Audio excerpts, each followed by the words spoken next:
Vaibhav, rating क्या है? Hello. क्या? हाँ, Biswa, you can ask. We can start with Vaibhav's rating question. Oh, my rating is now like 1360 or something. मेरा भी 1430 हो गया, 1500 से घट के. By the time tournament happens, I'll be 800 rated. I was like started exploring some random stuff and then full freeform गया and then हारता गया खाली. Bhai, once you start losing, it's so hard to get back in form. And to like just not have the ego कि नहीं यार अभी हो जाएगा अब हो जाएगा वापस आएगा ना थोड़ा सा. Like I lose 3 games then I win 1 game like back in form and then again I lose 3 and then again win 1. Yeah, that win always gives you to continue the games. But guys, welcome to the Grandmaster Chess episode. We are back after quite some time. Almost it's been nearly 15-20 days since we had our last session. Sagar bhai, we can't see you, but Really? On Zoom, yeah. Yeah. One second. Now? Yes. Yep. Sorry for that. Now all set. Would just like to say at the outset that Vaibhav looking cute. Biswa looking must. And guys, you both are the front runners of Grandmaster Chess, so it's very relevant to you to see what the prizes are. Guys, today's guest is Anish Giri, but the teacher is slightly late, so he's given me a homework. But before we go to that, he has given one amazing position from his game, which is not our game of the day, like the Anish is immortal. It is one move that he wants you to find. We will come to it. But before that, I want to show you all what the current standings are of Grandmaster Chess. So we have had 9 sessions until now.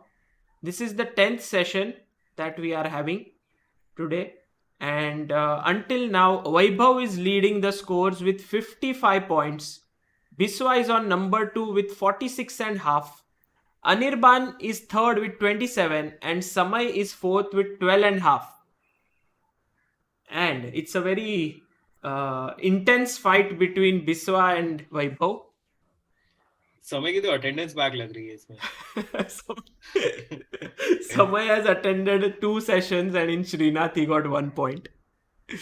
So, but today I believe all 4 of you will be present. That's at least the plan. And this is the prize. 1 second. Wow! It's a Bluetooth chessboard. Yes. So if I play on this, then it'll move the pieces by itself? No, it will not move the pieces itself, but it can connect to your device on the computer and the moves can get automatically saved. So let's say today you and Vaibhav meet up and you both play a game. It will be connected to your computer and the game is automatically saved in PGN. Too cool. Wait a minute. How did you guess that this is some Bluetooth whatever thing here? Like because it is written here. Oh, I didn't see your screen. Okay. Just a second. Vaibhav 10 second के लिए सोच रहा है बिस्वा अंतर्यामी है. हाँ, मैं सोच रहा हूँ ये कैसे कर दिया यार? What is the hint here?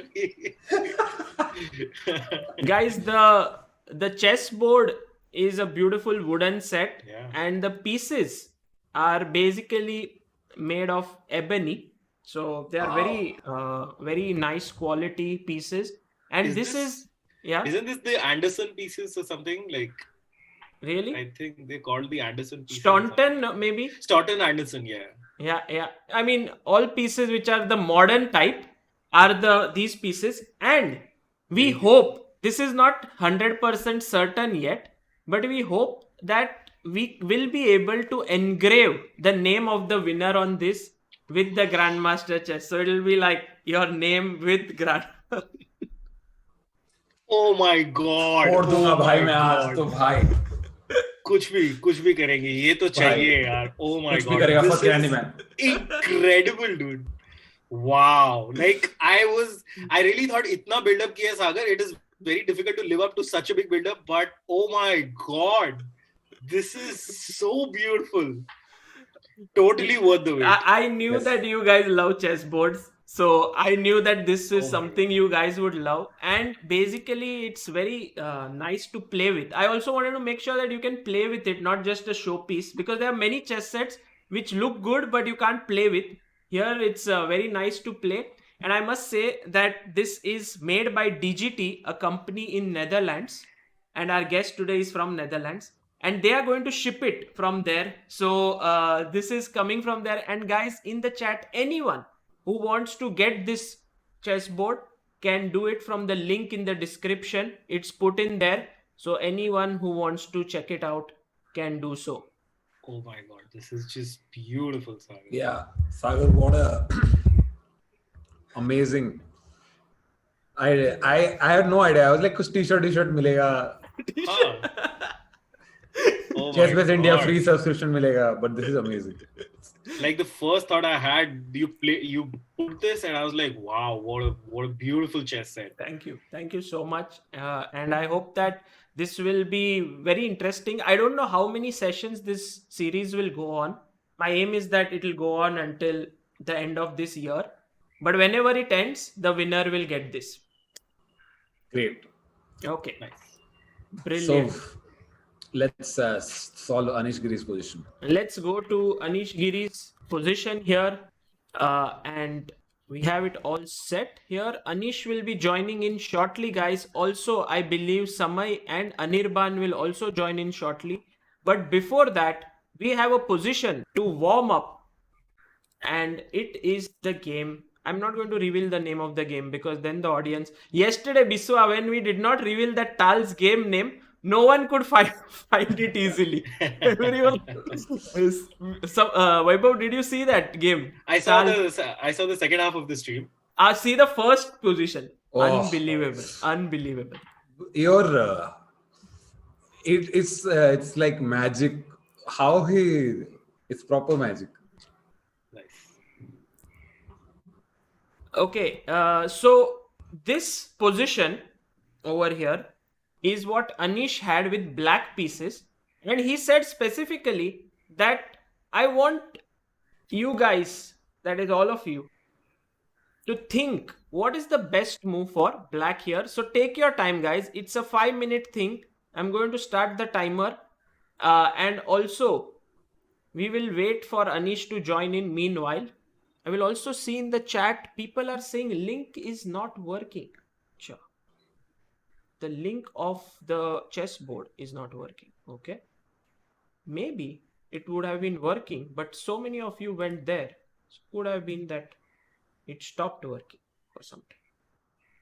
But this was the link. So guys, you can try it after some time if you want to check. Yeah. Maybe it's because many of you went there.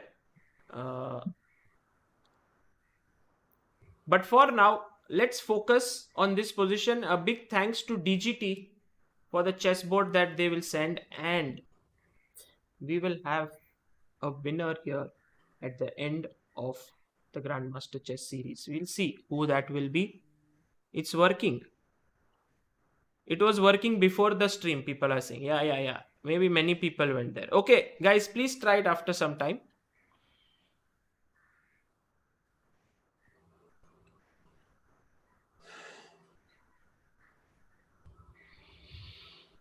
Anirban has said he's coming in 5. So Anirban will be here. What about Samay? No idea. First instinct, but it is very weird. I have a feeling that if it is a weird move, then Vaibhav can get it. But we will see. We will see. Vaibhav, try to think a bit more.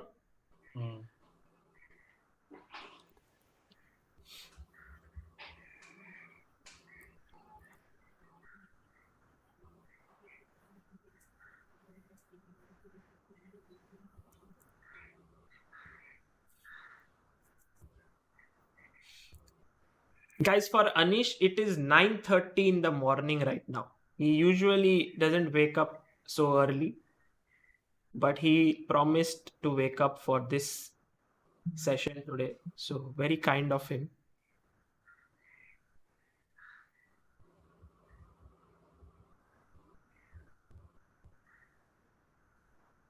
Oh, and we have the third student here joining in. Fantastic.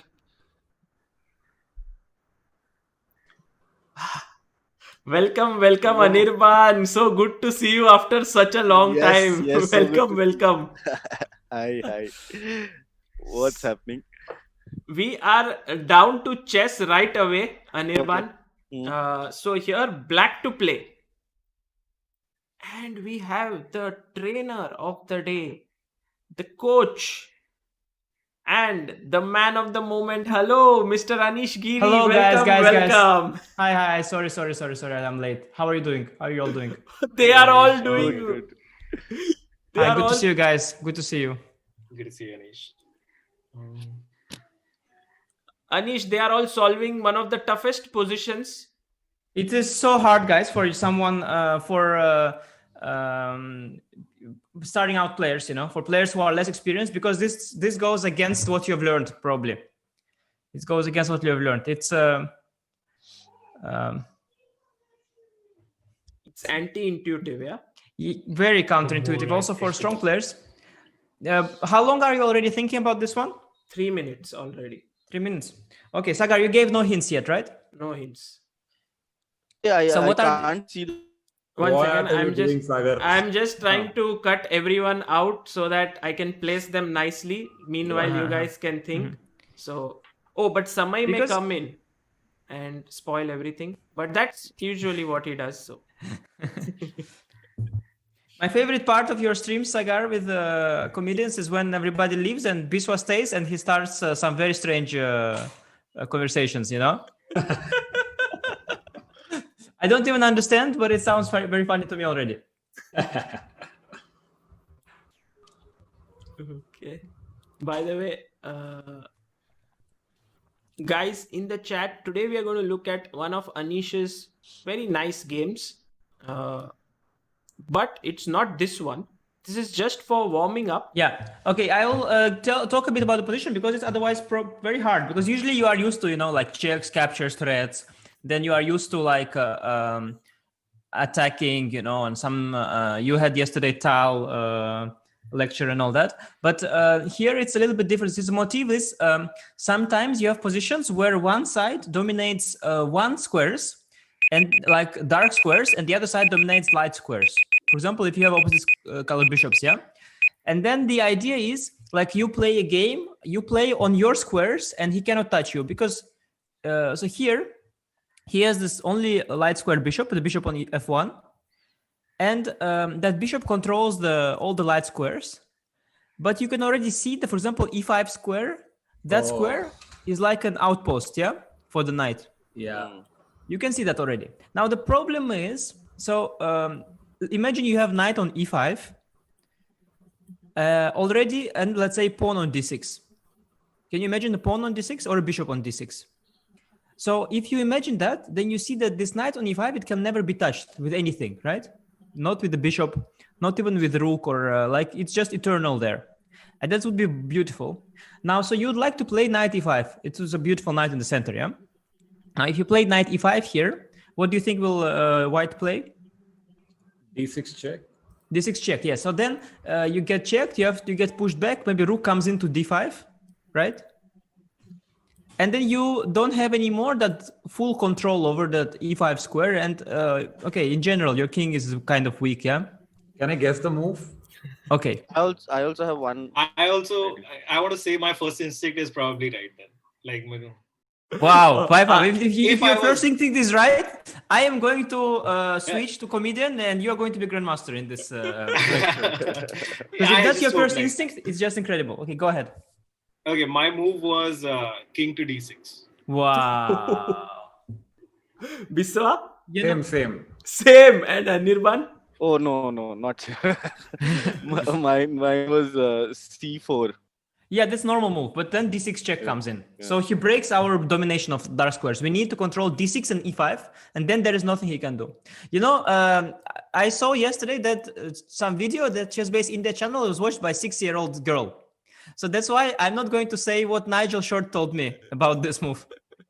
But Nigel Short, I will tell it to Biswa later. I think Biswa will like it. Can I ask So something though? So Yeah. when I thought of king d6, and I thought like knight maybe comes to e5, but now the knight will have to come to a light square to like go No, any no, it's further right into there, the- right? No, it's after 95. Yeah. But you don't have to think this far. You just first put it on e5, and first you set up a defensive. Like first, it's a defensive setup, Right. Okay. and then eventually, I started to push the queen side pawns, like a4, b5. The knight was just there on e5, just controlling everything. Brilliant. Actually, we have seen Nigel Short's king walk here. This one is equally impressive because it's like right in the middle game, in the center of the board, he's keeping his king, and it shows that the king is safe here. Yeah, Anish. Yeah, because it's what is very rare is that you bring the king out to the front, towards the center of the board, when there are so many pieces on the board, when there is a queen and the rooks and so on. It's usually in endgame that you centralize the king.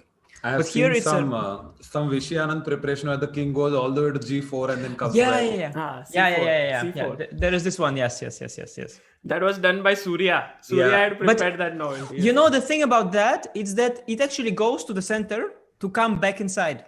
Here, the king actually goes to center to stay there. It doesn't want to go anywhere. It's just actually on d6, it cannot be touched somehow, not by no pieces. So this is how the game continued. Yeah, you can. The king just stayed there. Of course, it's ideal square. There is no need to go. Like going back would be foolish. It's better on d6 than anywhere. And actually, the white king is the one which came under attack. And Yeah, the king was just fine. It was just fine the whole time. This is why I feel pawns are the worst attacking piece. Nothing worse than your own pawn. Yeah, you mean the one, the pawn on d5 is... If it wasn't there, then... Yeah, absolutely. There's exactly, yeah. the chat knows what Nigel Short said, so very good, guys. I think, Anish, you had mentioned this on some other stream. Yeah, where there was no 6-year-old girls watching for sure. So that's... Yeah, so people know that. So shall we go to the game, the main game? Yeah, let's go. Yes, let me just check in chat what people are saying. Biswa got interested, of course. Okay, Anirban, as you have joined in, I want to just show, and also to Anish here, that what is the prize at stake for the Grandmaster Chess? So I in like a little bit before the stream, I wanted to check ki kitne baje hai, what time the stream is. So I clicked and I saw in the description the first prize. Oh, you saw it. Yeah. It's a Bluetooth board. Yes, it's a Bluetooth chess set. What does that like? How do you? It connects directly to your computer. Okay. And so if you make a move here, it will happen. The software of this board, if it's on your machine, E4 will directly be played on the screen. So it's like you don't have to save your games. It's automatically saved. Wow, that's incredible. It's so exciting. Incredible. And also, if you see, this board is very ideal to be revealed today because it's coming all the way from the Netherlands, from DGT. And Anish is also from Netherlands, so it's very nice. Anish, have you seen this board? Yeah, ever? Is that the one, the new one that they have? No, this is not the new one. There are many new ones they have. This is the ebony one, the classic one. So this is wooden, yeah? It's this wooden. Is wood. This is wood. Classic. Because they have at the some plastic point, one now. They introduced this plastic, which was a very clever idea, to make it more accessible. True. Of course, wooden is prettier, but it's much more expensive, of course. Yeah. Best type of prizes or gifts are the ones that are nice, but you'll never buy for yourself. It's only like other people can buy it for you. So in that way, this we would never buy for ourselves. But this is so amazing that only Sagar can buy for us. Yeah, and also you can. We hope to put the name of the winner here. So that's the plan. So that will be like it's like a trophy type of a thing that you managed to win the Grandmaster Chess. This is such a coincidence. So I had shortlisted one chess set for myself, only one. And that was the Staunton Anderson circa pieces. Okay, this is what I had mentioned earlier, and I just checked. This is exactly those pieces. Really? Can't believe this. That's what a coincidence, man. Wow. Like out of like maybe 150 options that were there, I just chose this one set, and this is the one that comes Yeah, up. but it's not coincidence. I think it's probably one of the most liked chess set in general, like objectively, because it's nice pieces. Yeah, I also have. I think it's very important. I think it's many chess players, they find it very important, at least me, to have very good pieces to play with. You know, like I don't know if you have, like maybe you don't like some shitty microphone as comedian. I don't know if you have such, but it's just player. Oh Like man. you have these plastic pieces, and you have these old plastic pieces which look like plastic. Like this, okay, I can play, of course, but I don't know. It doesn't feel as nice as this, beautiful wooden looking pieces. Yeah. Okay, so today's game of Anish is the game that he played in 2017, and he beat one of the best chess players in the world, Ding Liren, or you call him Ding Liren, and he is China number 1. Also, I think at that point he was not world number 3 yet, Anish. No, we were both around number 10. I think after this match, maybe I re-entered the top 10 again. So we were both there somewhere. Okay. The remarkable thing about this game is after this game, Ding Liren went on to have like 110 games streak without loss. Oh. So it was I don't know, like this game how it was, but like after this game he just had, and it was a record until Magnus Carlsen overtook it. It was a record. Wow. So yeah, it was for a long time. This game was like his last loss, and it was nice that I was the one to beat him there. And also, Anish, you went to China to play this match. It was a 4-game match, right? And Yes, this was the yes. only decisive game. Rest 3 were draws. So Yes, you yes. won the match because of this game. Yeah, no, it was very, very nice because he played these matches in China every year, and he won before that also every match. So it was like they're inviting you to beat you up and then send you home. But we were very well. We came. We were going to gym there every day. We found sort of our routine there because it was hard. Otherwise, it was some small city. Okay, small for Chinese standards. Some small city where Ding Liren is from. It was not like it was hard there to walk because it was very humid, very strange place. The food was also everything was different. But we found our routine. Found our managed to play well that match. I was very happy. Definitely good memories for me this game for sure. Amazing. And also, guys, to beat Ding Liren with black is never easy. So let's begin the game. Anish is playing with black. Ding Liren is white and opens the game with 1 e4. And Anish plays one of the favorite moves, e4, e5. Yeah. Although he has now French course also. Well, the thing about that game, I wanted to play the Najdorf at that time, but Ding Liren never played e4 for like years before this game. So this game, first time he played e4 in the classical game after many years. And then, Najdorf was a little bit more dangerous against preparation, I thought, than this solid e5. So I was kind of completely surprised. So I decided to play a bit more positional. So because in Najdorf, if you get surprised, it can be some very dangerous opening idea. And here, maybe less so. True. And guys, we are going to look at the opening, which you all play a lot. This is the Italian here. So if you have any questions, because opening, there are not too many questions, but if you have any questions to ask Anish as to why certain move is good, I have a couple of questions. So I will ask him. Castles, knight f6, d3 was played. Anish castled here. h3, d6. And Anish, my first question to you before even they can ask is, I'm always worried about bishop g5 coming into such positions when I castle as black, because then h6 g5 will be a weakening move. Is there any thumb rule to be followed for that bishop g5 pin according to you? Well, so the thing is, let's suppose you play bishop g5 here.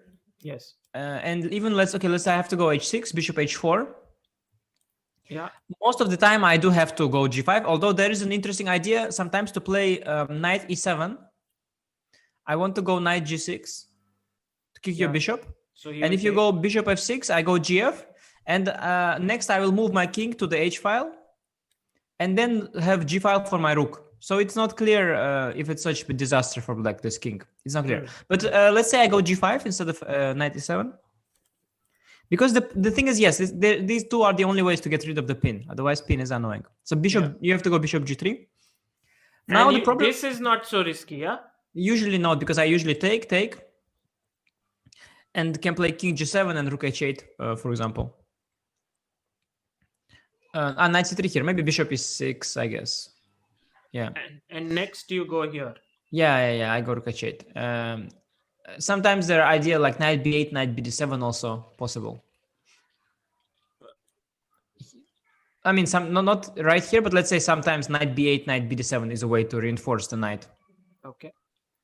But basically, piece sacrifice, it rarely works, this one. Because of this rook h8 and stuff.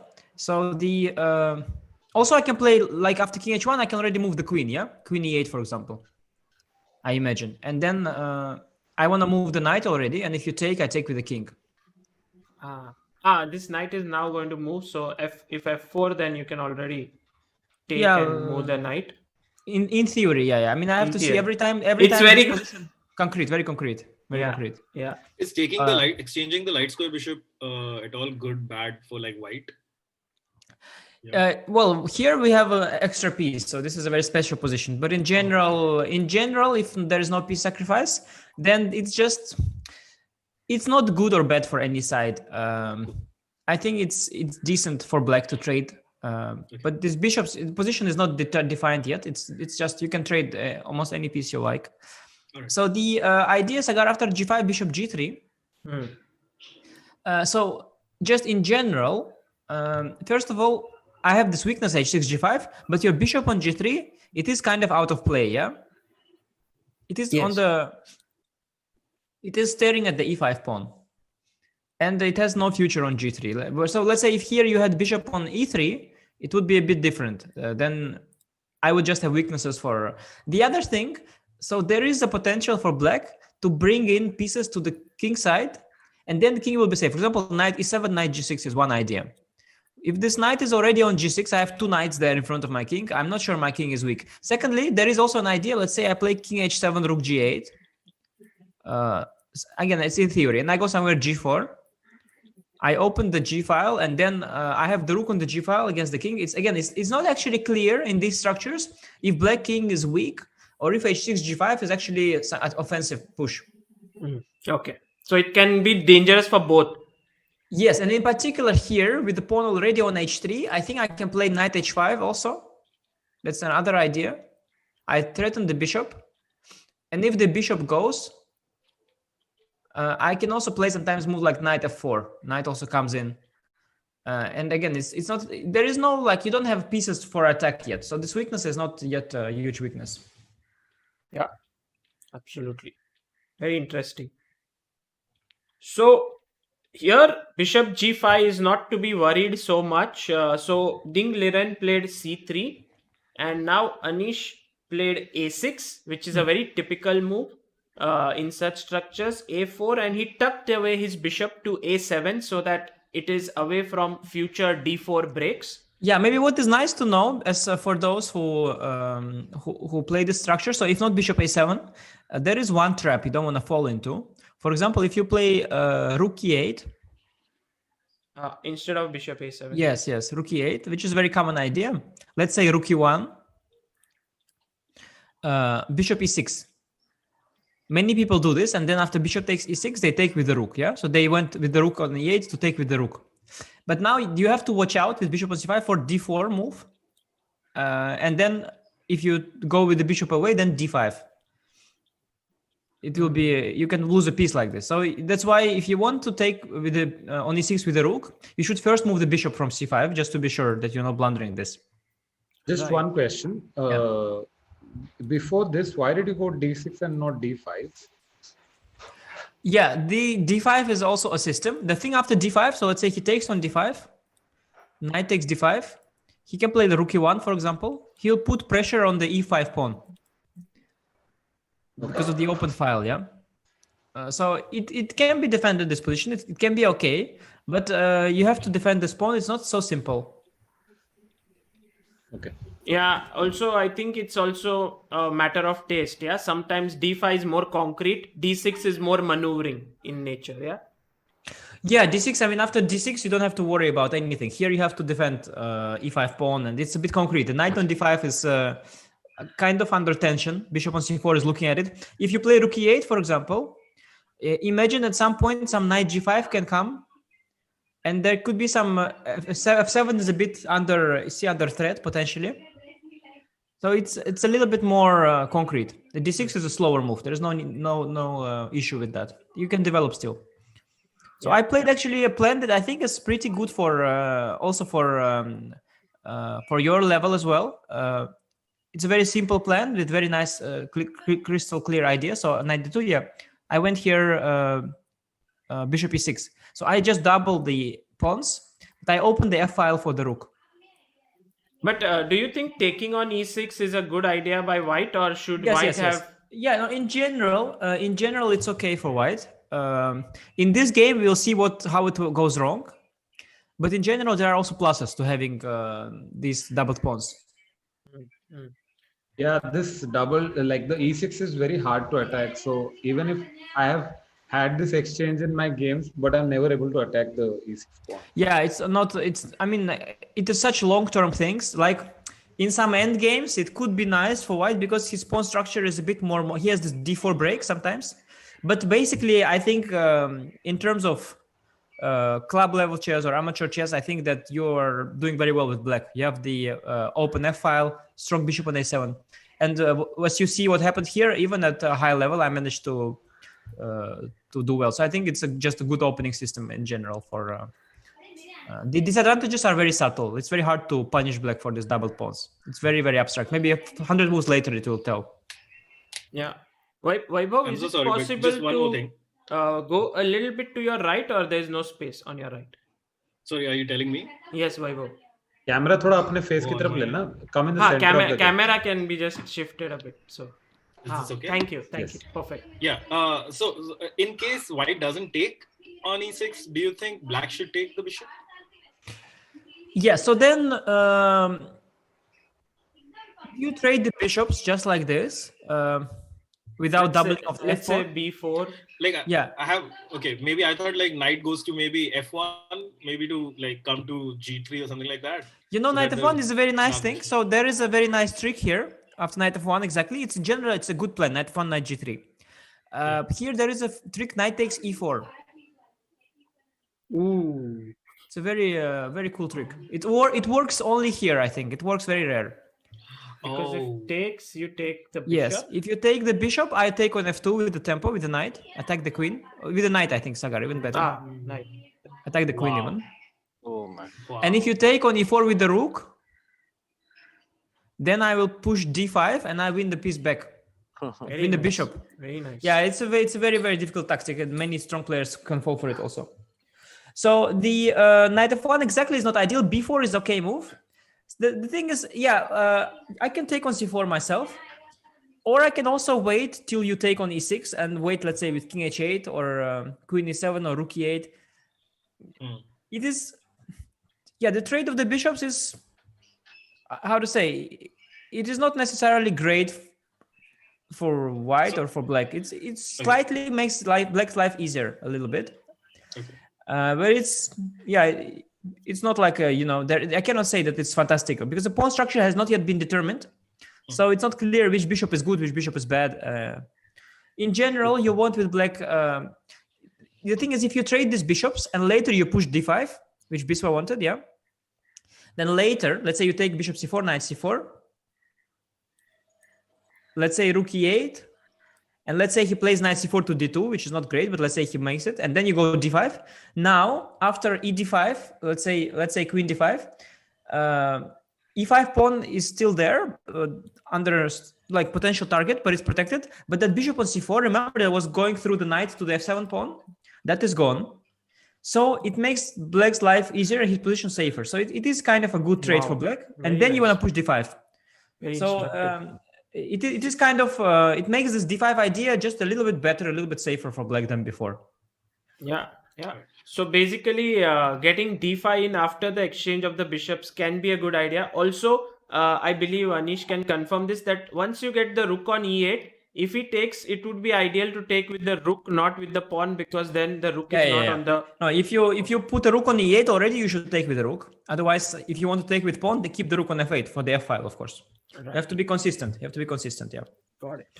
Okay, so in the game, Ding Liren was ambitious. He took the bishop, f takes e6, and he put his knight to f1. And I had my first question, but the move happened on the board, so I won't give that as the first question. 94. Not 94. Oh, okay. I think you guys saw it, yeah? Or no? Black's move? Vaibhav? Not really. No? Biswa? I don't want to put you in this situation. Anirban? No, I'm not sure. I by mistake clicked on the arrow twice. So let's. But it's okay. It's actually in this position, I don't think that there is one move that is like by far better. So it's interesting if you think, and then you say your thoughts, and we just talk about this position a little bit. Okay. So maybe not for the points, but just to. What would Black play here? And Anish, we can increase one position later on. One question. Yeah. Of course. By the way, Adiban in the chat, and Adiban says Ding Liren never played e4 again. It seems after this game. Really? Is that? Maybe he was just trolling, but yeah, I think Ding Liren stopped playing e4 too much. Yeah. That was the thing. For a while, he never played it again after this game. Okay. No, but we were making jokes because at the moment when he was never losing a game for the 100 games, we were making a joke that this was like a life-changing game for him. Yeah, like after this game, he realized something happened to his brain that he just never lost anymore. Yeah, he was rock solid after this. So he was he was also. I mean, he's just one of the best players of this generation. Ding Liren. True. Tremendous player. So, guys, what would you play here? What's your idea in general?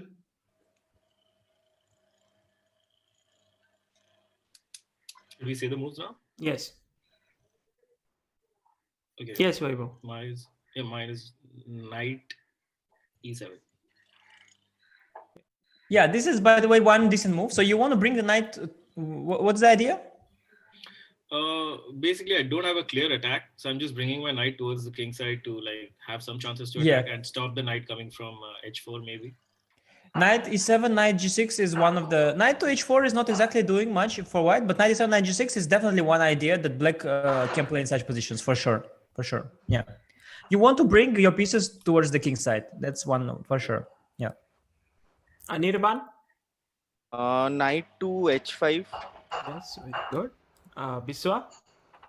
Rook f7. Rook? F7. And what's the idea for Anirban? What's your idea with knight h5? From knight h5, then I'll come to 4. Mm-hmm. Or like basically to g3 that I'll block. Also, yeah. And Biswa, what's the rook f7 idea? Just to double the rooks later, like after this queen e7. Yeah, no, these all are great ideas. So there are a few ways. So in general, there is one small thing that should be mentioned. So on the queen side, white might want to go b4 and grab space before b5. There are two ways to deal with it. So one is to eventually play like Vaibhav, knight e7, just run away from there, let him grab space and not care. And there is also idea to play a6, a5 and stop it and just block it. And the point also, if he ever goes d4, which he can do, d3, d4, then you take on d4 with pawn takes back on d4, and then you have that b4 square for the knight. And the pawn already supports it with on a5. So that's one thing that can always, like, you can do that first. And then next you want to bring the pieces. So there are a few ways. So knight h5 is one, knight e7, knight g6 is the other. Sometimes they also go queen e8, queen to g6. Sometimes. And rook f7, I think rook f7 is, I would think maybe it's not the most flexible move. Maybe you can first make the move with the queen, for example, Okay, queen and e7. then double. But it's in general is okay. But knight h5 is, I like knight h5 because does also stop knight g3. It's also the move I played. Nice. Nice. Can I ask something? So knight g5, like he just takes on e5 with the knight and then captures the knight himself. Yeah, but now the f file is open. There is this, yeah. Oh, Bishop. So Yeah. we take. So this stuff that never works anymore for him. Yeah, because of the f file open, this knight h5, knight takes e5 trick is not working here. So knight h5, and Anish could have also played a5 here, right? Anish, instead of knight h5. But Yeah, first do that. Yes. I was choosing to do that or not. So again, it's very subtle. I think. I mean, if you play comedians on board 100, maybe you play a5. But comedians on board 3, you play just knight h5 and you attack. There's no need for this sophistication, on the queen side, a5, not a5. It's just go for king and mate. bishop e3 was played here by Ding Liren. Yeah, it's very safe. Neutralize my bishop, yeah. And a5, Anish grabs space, stopping b4, takes, rook takes, and now Ding Liren, already fearing that there could come an attack, broke in the center with d4. And guys, this is your first position for what would you play here as black? 3 minutes. Sagar, you didn't make the previous move. Can you press the arrow once?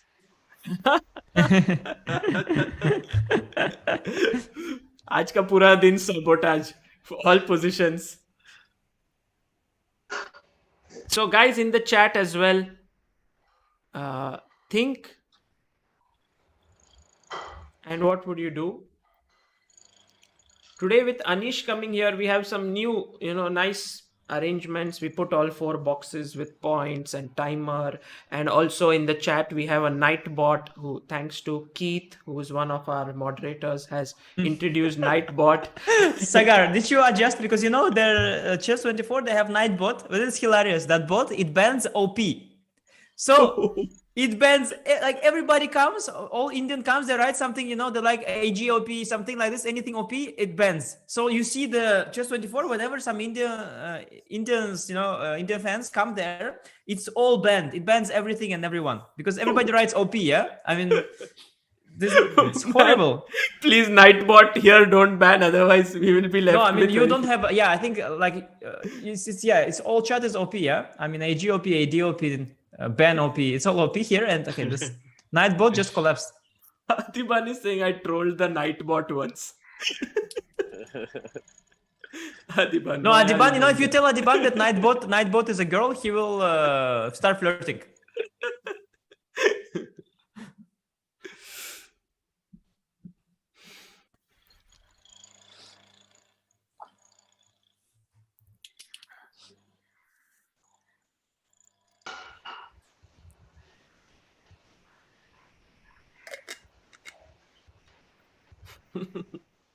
The entire chat is going OP now. They are like,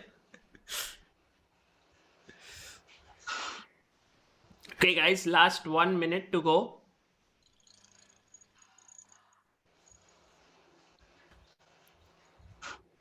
Very good. Guys, after you are done trolling the Nightbot with OP, guess the move that Anish played in this position. It's the first question out of the 10 in this series. And every session we have a winner as well for the individual sessions. So let's see who comes out on top today.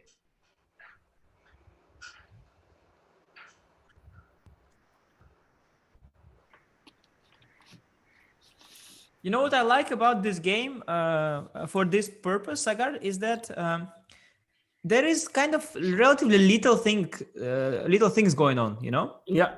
So it's pretty easy to explain because normally, very often you have position in chess where like there are too many things going on. There is the king side, the queen side, the center, this factor, that factor. Here it's like relatively simple.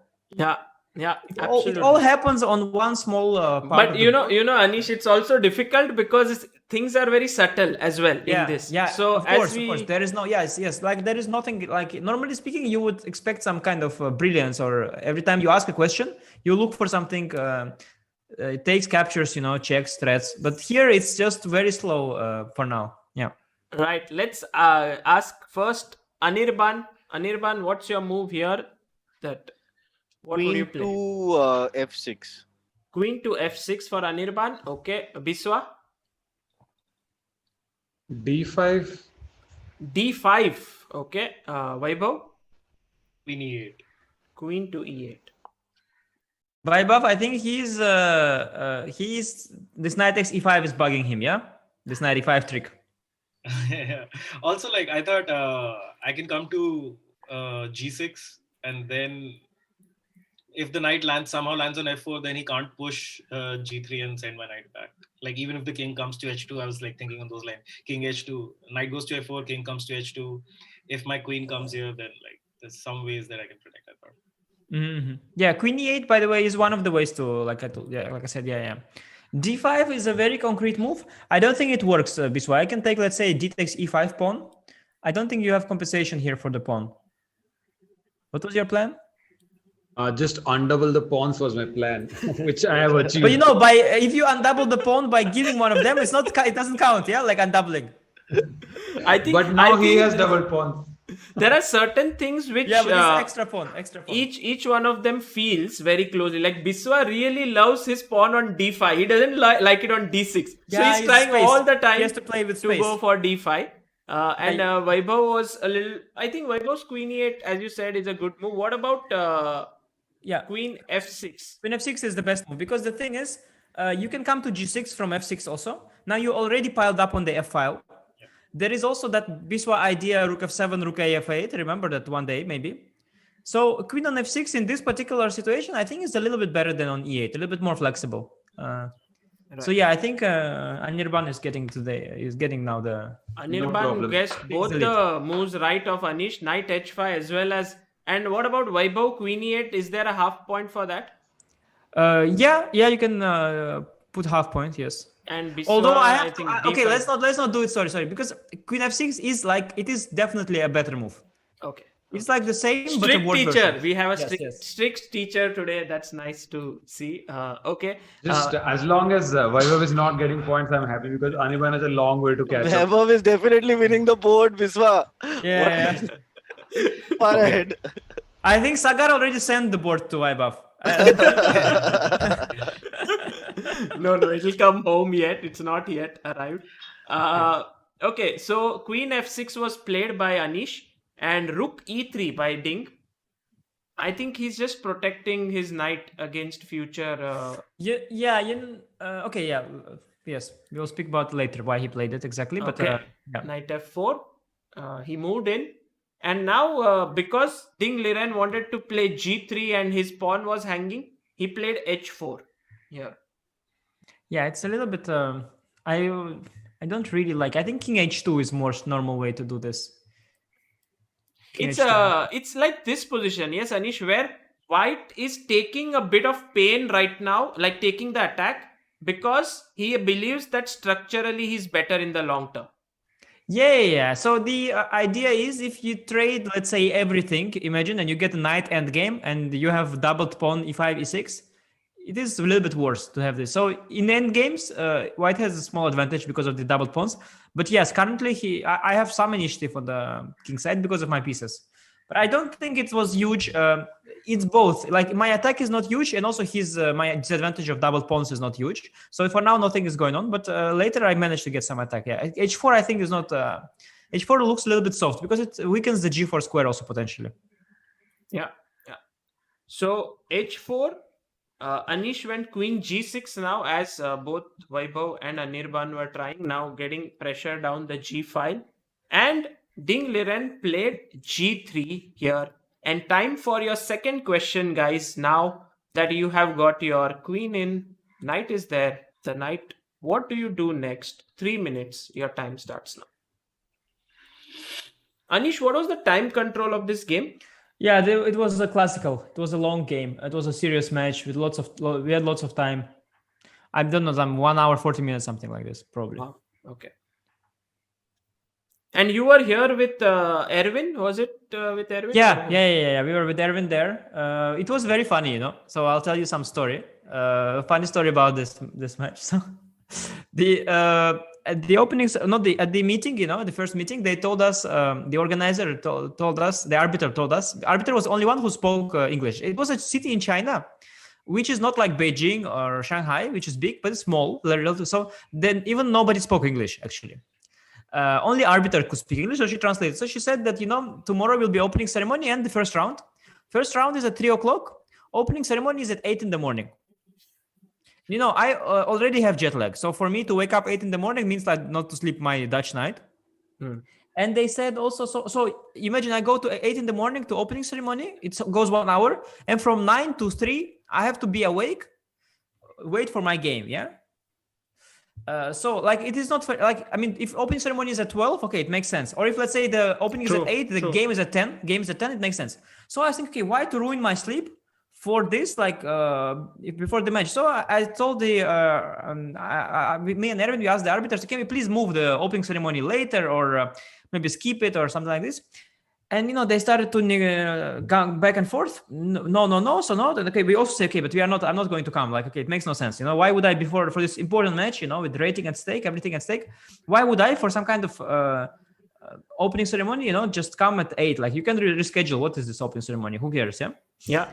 So we couldn't find the compromise. They didn't want to give in. I also said, okay, I'm not coming. Whatever you want. Yeah, I was also got a bit too principled at the time. I said, okay, I'm not coming. And then the compromise was incredible. The compromise was that Erwin, my coach, who is like, me, yeah? I'm Anish Giri, yeah? I mean, I'm Dutch, but you can see on my face, yeah, how Dutch I am. But Erwin Lamia is like, he's a very Dutch person. He's very fair, as they say in India. He's very fair.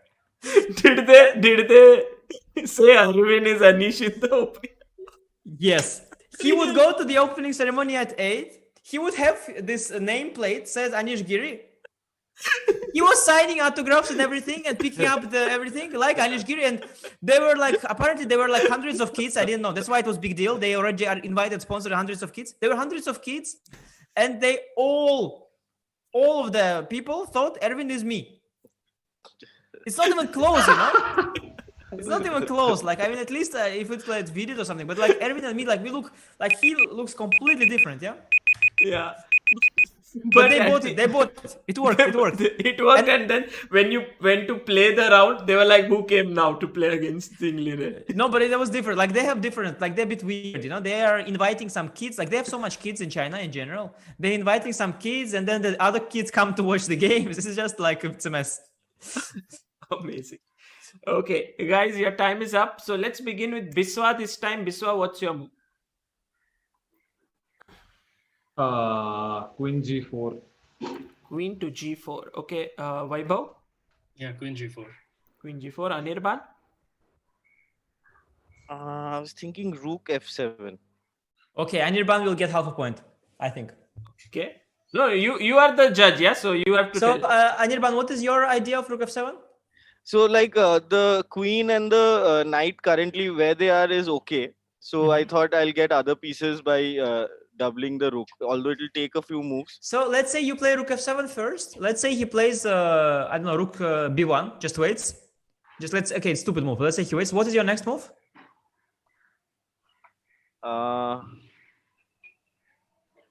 So my idea was A8 and then F8. Yeah, so then you play Rook A8. Okay. Yes.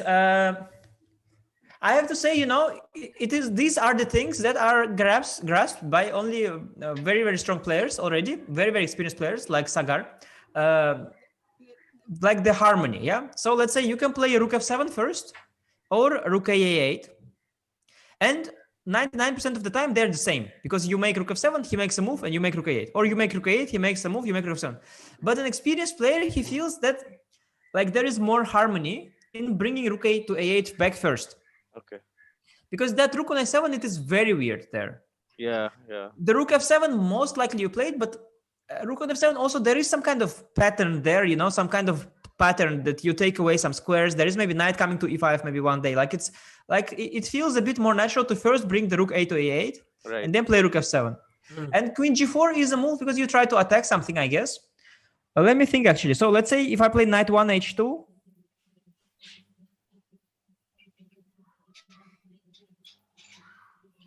feel sorry for myself. No. Knight h3 check. Yeah, king g2. Uh, hey, it's a draw. No, it's not. No, I'm going to h1. I'm not going to make draw. I'll go to h1 even. And I'll take your queen is attacked. I'll take the knight next move. No, now queen is attacked. So the thing is, what is very often the case, yeah? Like very often this queen g4, knight f4 is enough to then give mate somehow, yeah? But very often, especially if white is well protected, like here, he has two knights there, a rook and the king, and a bunch of pawns, and the queen is not so far. When everything is so well protected, it is not enough. So instead of throwing these two pieces forward, it's better to bring all the other ones in first. And what is also very, very, very important, and this actually happens sometimes with players that are like almost international master level. I will not name them. It's not Sagar, it's some other. Who very often they start action without everything is there, but the rook, the left rook or the right for black, that other rook. It is such a typical mistake because it is something you only feel as a very strong player that rook is also needed.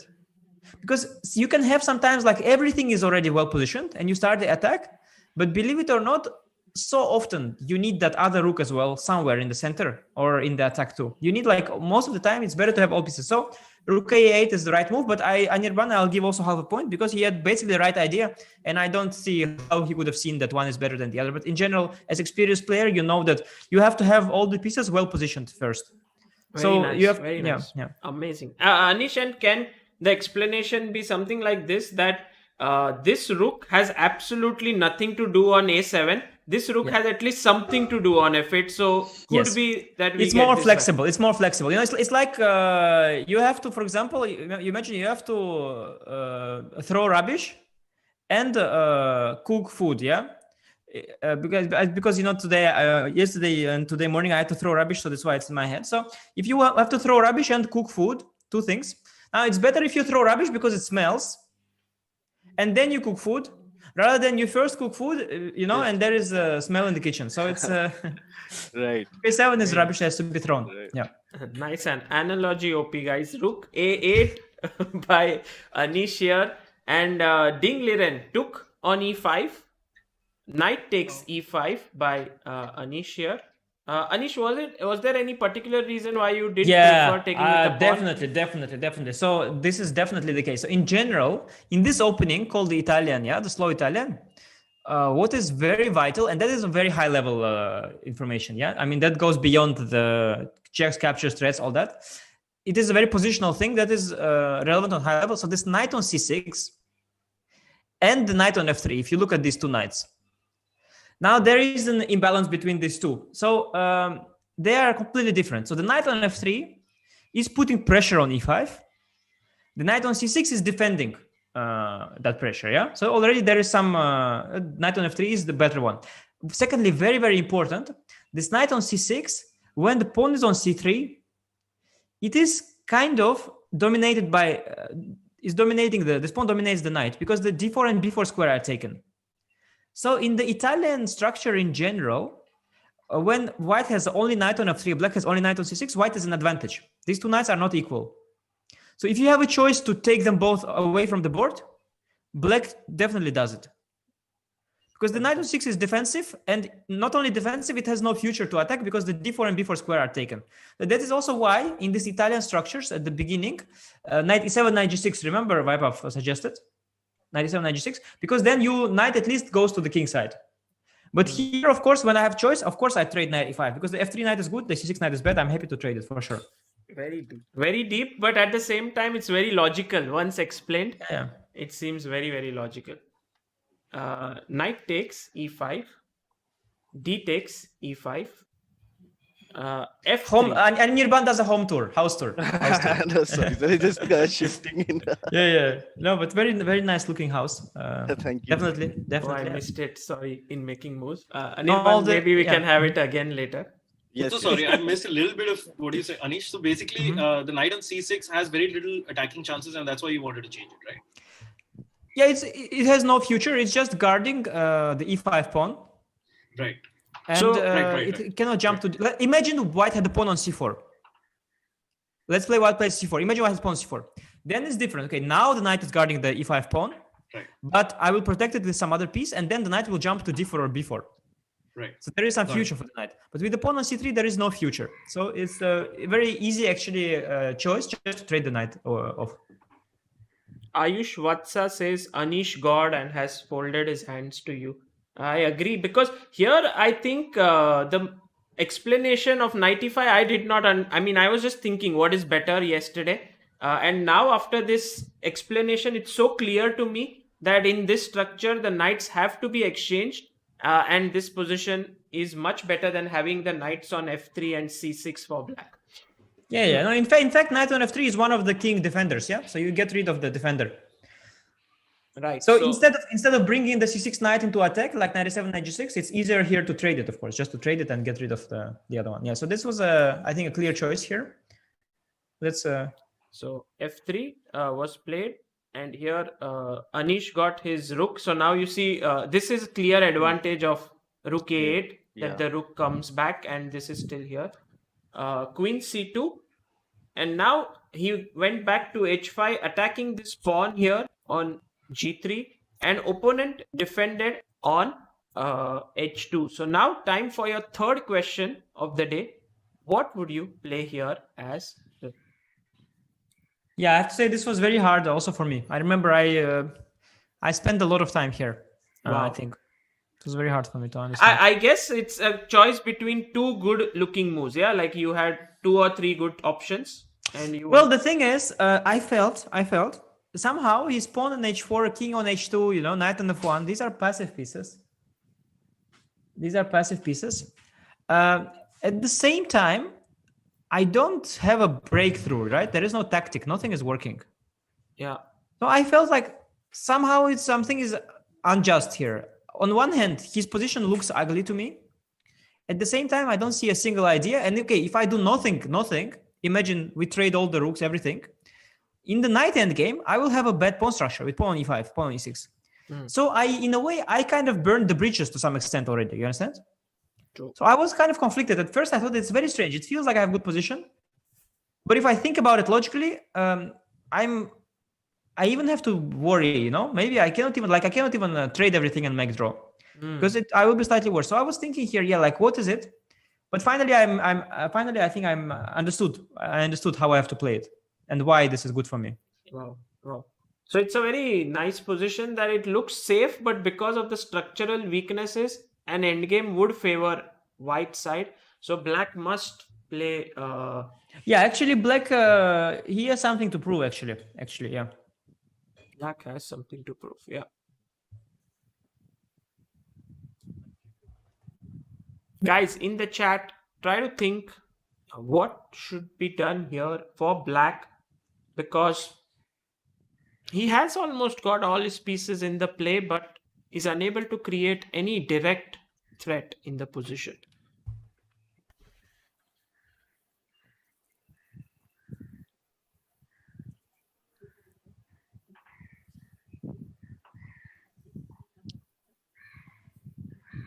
Yeah. Now the moves are flowing in the chat. In fact, when you guys write chess moves, that's so much better than you guys trolling the knight bot. So सागर को चाहिए कोई मजा ना करे जिंदगी में. मजा chess में करो ना, इतना अच्छा सीखने मिल रहा है. करने दो भाई, पब्लिक मजा करने के लिए आया, तुमको क्या प्रॉब्लम है सागर भाई?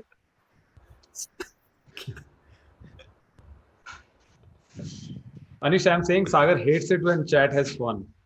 He just he wants them to not have fun and just write chess moves all the time. Yeah, no, I tell you, yesterday, I mean, Sagar, you left, I don't know, you wanted to toilet or I don't know what. This guy, Biswa, he just completely took over, He started, he went close to his mic and he was like, and then all kinds of words came out that even I understood were not good, I was like, oh my God, that disrespected. A 6-year-old girl was like,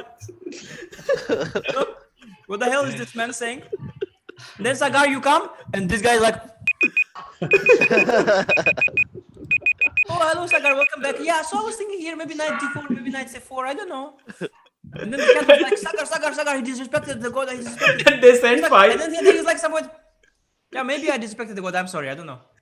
So Biswa was like 5 super chats in. I went for 30 seconds. I got 5 super chats. yeah. Then he's like, Dosto, super chat, 100 rupees. And suddenly I was thinking like, okay, what's going on there?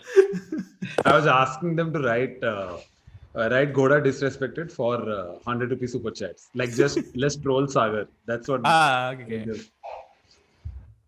Okay, so guys, let's begin with Vaibhav this time. What's your move? Queen f7. Queen to f7. Okay. Anirban? Rook to f7. Rook to f7. Biswa? Rook d7. Okay, so first of all, Vaibhav, what's your point of Queen f7? So I thought about doubling, but then I don't know. I didn't calculate till the end. Maybe doubling could have been beneficial. But I thought if I go to Queen f7 and I push g5, if he takes, then I take back and then like, okay. So I made a mistake. I actually was going Queen h7 and then I realized Queen to b3 attacks 2 pawns and then makes a mistake. And that's why I went Queen f7 instead. Mm-hmm. But I forgot that after taking, it doesn't open the h file with the queen on h7. No, it kind of still, I mean, you can sort of argue it's still there. So, but let's say you have to, the thing is, of course, it's move by move. Yeah. So let's say if you get 3 moves, you can play Queen f7, g5, Queen h7 is good. But let's say, okay, Queen f7, then the guy probably will play Rook d1, let's say, right? He wants to trade, I think, right? The rooks. Yeah. You play g5, I guess, yeah? Yeah. Let's say I take 8 g5. 8 g5. Take on d8, for example. Take on d8. Rook d3. I want to trade one more. Okay. So you have to go, let's say Rook f8, yeah? To try and keep it. Yeah. Maybe Queen d2. Attack g5. So if you go Queen h7, you don't have time now for Queen h7. Yeah, maybe g5, maybe g6. Yeah, it Queen was. g6. I have Rook d8. Yeah, there's a lot. Maybe you have Queen f6 instead of Queen g6. At least you don't allow Rook d8. Right. Because if you trade all the rooks, then it's you will be slightly worse at some point because of the pawn on e5, Right. double pawns. So Queen f6, let's say. Okay, let's say I play King g2. Actually, I don't see what I you do. guess, like, Next knight h2 comes. You don't have actually anything. g4 knight h2 I have. I think.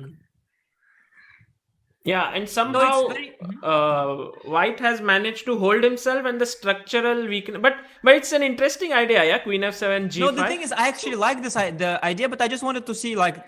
So normally speaking, okay, it's of course high level stuff, but in general, how you're supposed to play. So you have this idea, Queen f7, g5, but you're supposed to actually think like, okay, so how the game will continue, yeah. That is on high level when you play a strong opponent.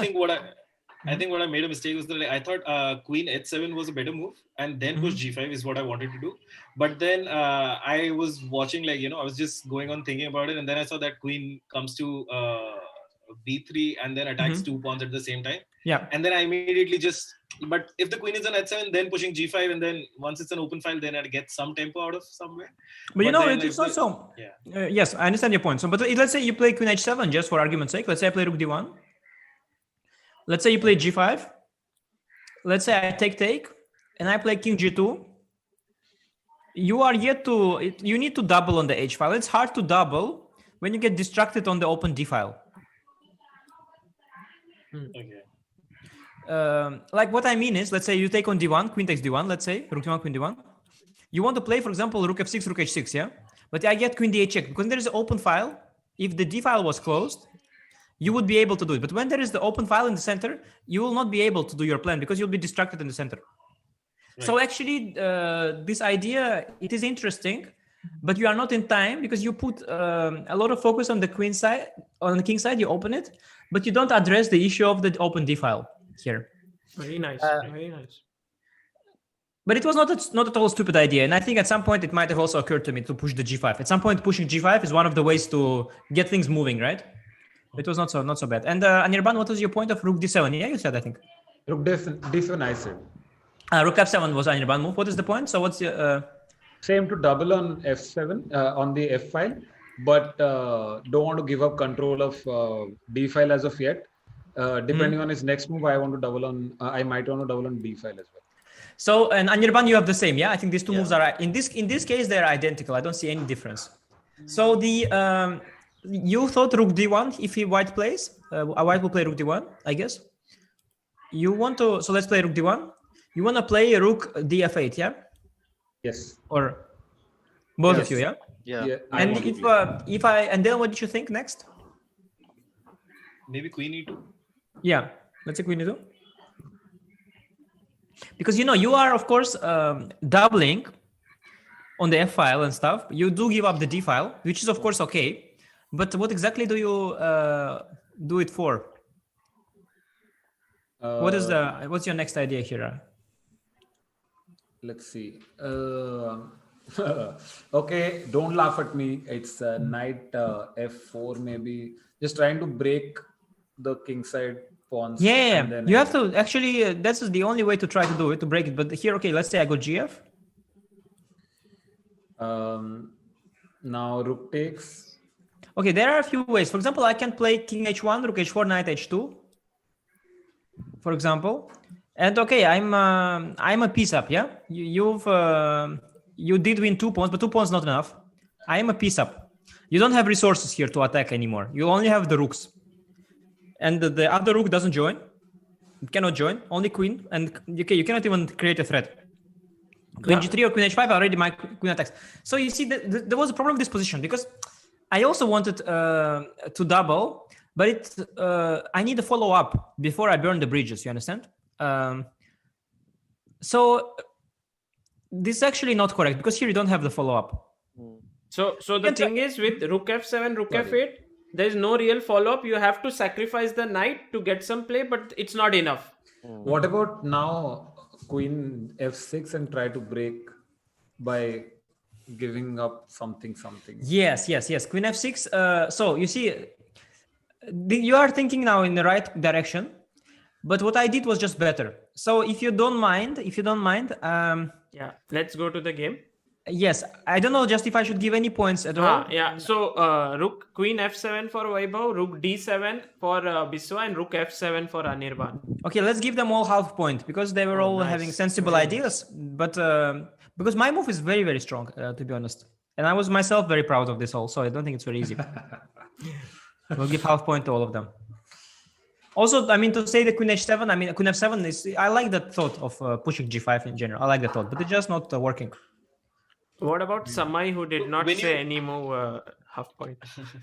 That's why we gave half point, so that Samay has 0.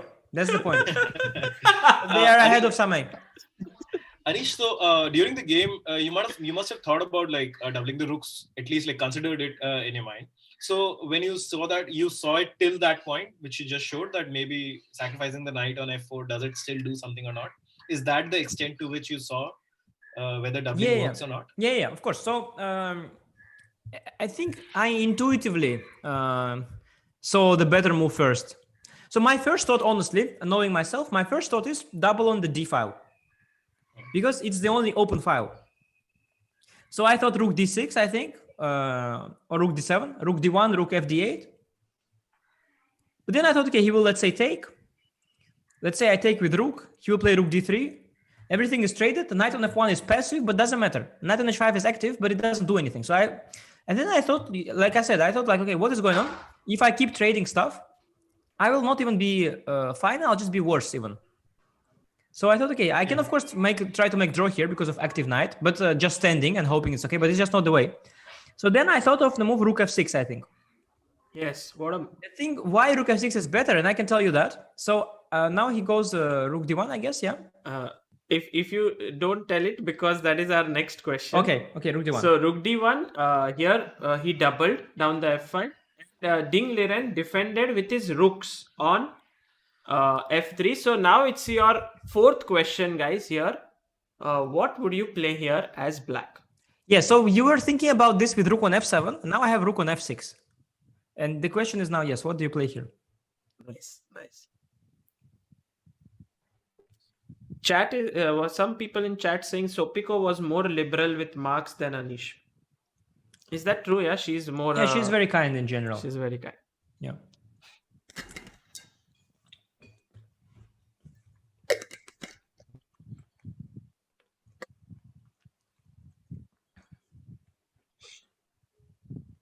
Sagar, put timer, brother. Oh, sorry, I forgot.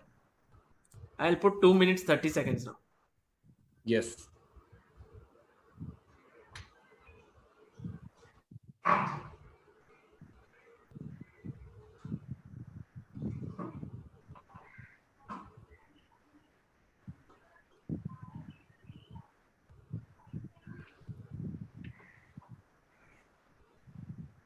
Guys, in this entire game, when you see this, you will realize that how world class GMs actually think.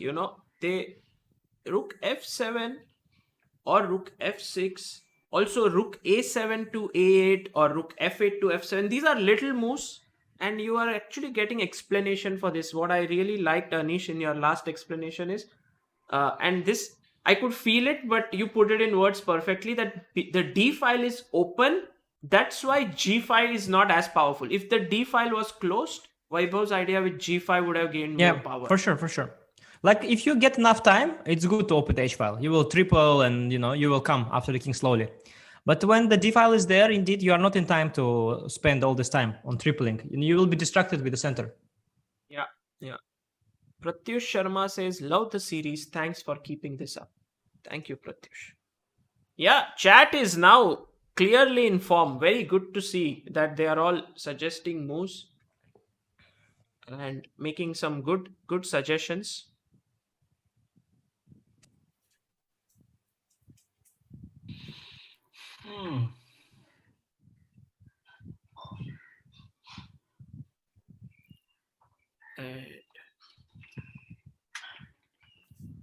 Shashwat Tripathi says Sopiko clearly has to deal with a couple of kids at home. She knows about the power of positive reinforcement. My move was better flex. I didn't get it, Shashwat, but okay. Okay, last 30 seconds, guys. When you hear my move, you will stop teaching me, I feel. Who? Anish or me? Both. Both will throw me out of this room chat.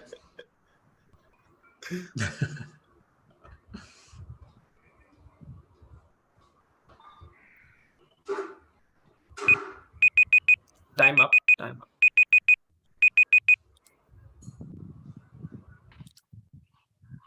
Okay. Let's go this time with Anirban. Anirban, what's your move? Knight f4. Okay. Biswa? I have two moves. One is okay looking. The other is horrible looking. Which one should I go with? Go with okay move first. Okay, queen f7. Okay. Is okay move. And horrible move is queen e8. Okay. Vaibhav? What's the... Okay, yeah. Vaibhav. Queen h7 is what I thought. Mm-hmm. Queen Yeah, H7. you are thinking, of course, still in your... Yeah, here actually it makes more sense, right? Than when you thought. Yeah, I just thought like it makes a little more sense than that. But Yeah, still, for sure. For sure. It does, yeah. And Anirban, what was your calculation? Because you have to calculate, yeah, if you give a knight. Yeah, I'm not 100% sure, but what I was thinking I'll tell you is knight on f4, then the pawn takes it, then the rook takes it. Mm-hmm. And over here I was thinking that these two rooks are blocked by this pawn f3, and maybe I can like achieve something. But we had this king h1, rook h4, knight h2, no? Just similar thing. Just Oh yeah. No, so you will not get points. You will not get points for this. Okay. Because it's a very similar thing, and it just defends here. Vaibhav's queen h7. Yeah, I will give Vaibhav half a point because persistence. I will explain. So I'm a chess player myself. See, in chess, people sometimes have obsessions. All people, even strong grandmasters, have obsessions. So Vaibhav is possessed. He's possessed with queen h7. It's fine. I'm also sometimes, once some idea enters your head, creative one, you get possessed. You try to make it work desperately, always and everywhere. So it's normal that you are stuck on this idea because you think it's deep inside, you feel it's a creative, cool idea, and it's okay. So it's fine. I think I intuitively didn't like it because before pawn comes to g5, somehow the move, it looks so awkward that I just didn't really believe in it. But yeah, so let's say king Also, g2. I was thinking if queen d1 and if g5 then rook d7. Yeah. Could be some issues. Yeah, like. Well, you can play maybe queen g6. Yeah, but basically, I don't really like this move. But as I said, it's a better version than what you wanted. So of course you want to do this. It makes sense. But Biswa gets a full point. Because, but first, at least, okay, first let's see why he wants to play this moves. Okay, so I wanted to make like the queen at the bottom and the rooks on top of that. But that is taking me 3 moves to do it. So queen e8, rook f7 and rook f8. Queen f8. Okay, so that now I can attack and break through nicely without having to worry.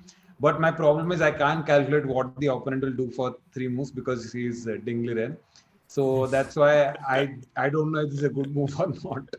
Actually, Biswa, the tripling is in itself. Okay, queen f7 is what I did. Yeah.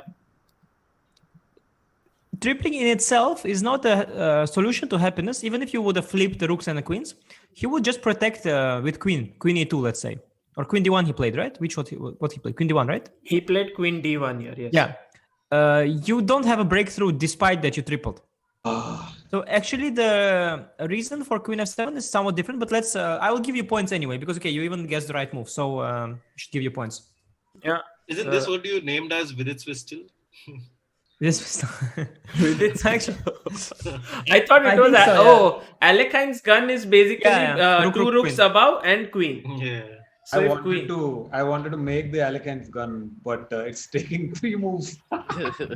Yeah, but then, yes, and also the guy can defend. Yeah, but again, in itself, this tripling is not the solution here to the problem. But queen f7 actually is a move with a temp, kind of. Yeah, well, anyway, you should think now. What's Black's idea? You should think. Okay, so you know, Anish, we had taken out one question. Let's put it here. Yes, for sure. So Black to play, guys. Now you have. Yeah, let's put it here. I will give already Vaibhav half point for g5 because he's possessed. Vaibhav, you can for the remaining game g5 on every move. It's okay. It's fine. It's an idea, but it's okay. I'll give hint to Vaibhav. It's not g5. I've written down a move. Let's see. Okay, great. Actually, I felt like more than being possessed, like I was lack of a better move in the last position. Like I understand. Yeah. It's actually, I tell you, it's a very so there are 2 things that come to mind to me. One is the sack of the knight, right? Knight sacrifice. Somehow, yeah. Knight g3, knight f4, whatever. And another is actually g5. These are the 2 things that come to mind. Conceptually, these are the 2 ways you break through. Right. Conceptually. So as knight sacrifice wasn't working, the g5 is very natural. All right. So it's not at all. When I say possessed and obsessed, I don't mean it as a bad thing. No, I get it. Yeah. It's many top players. I have actually even a funny thing that I've noticed with some top players. Each top player has some obsession.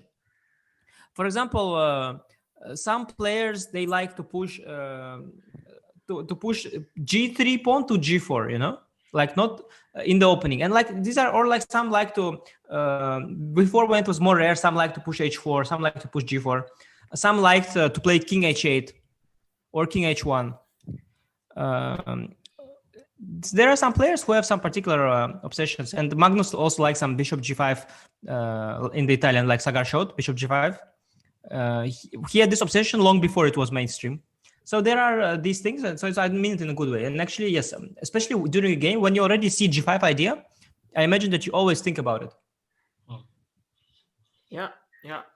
So this time we had some less time given to you guys. So the time is up. Because it's like a continuation of what you are doing. So here, what do you do next? Let's start this time with Vaibhav. Rook G6. Rook G6. Anirban Rook G6. and Biswa. Sorry, I thought of G5. You inverse now. You switched. I don't. Okay, it's cool. I Okay, I just give thought of Biswa half G5. point. Fine, I'll give Biswa half point now.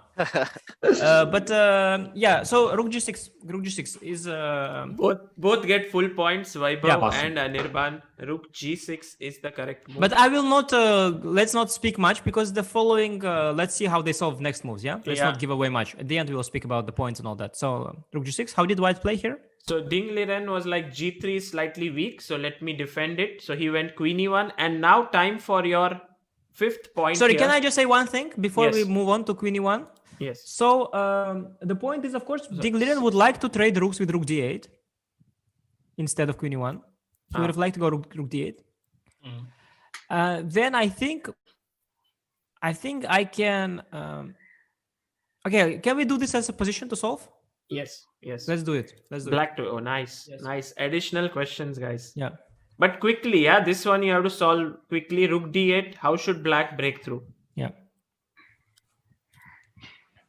Also in the chat, guys, try to think. Yeah, it's the first one which is really like It's clean and it works, yeah, something like that. yes. It's the first one that is really like a puzzle. Before it was like some strategic deep thoughts, and now it's just a puzzle.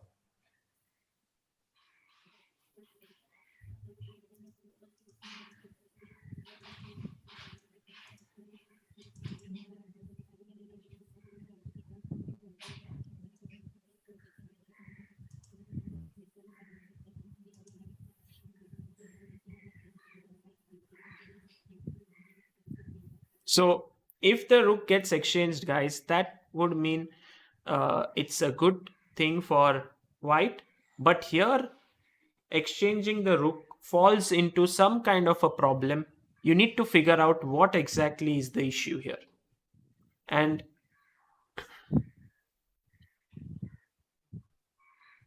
very good. A lot of people finding the most.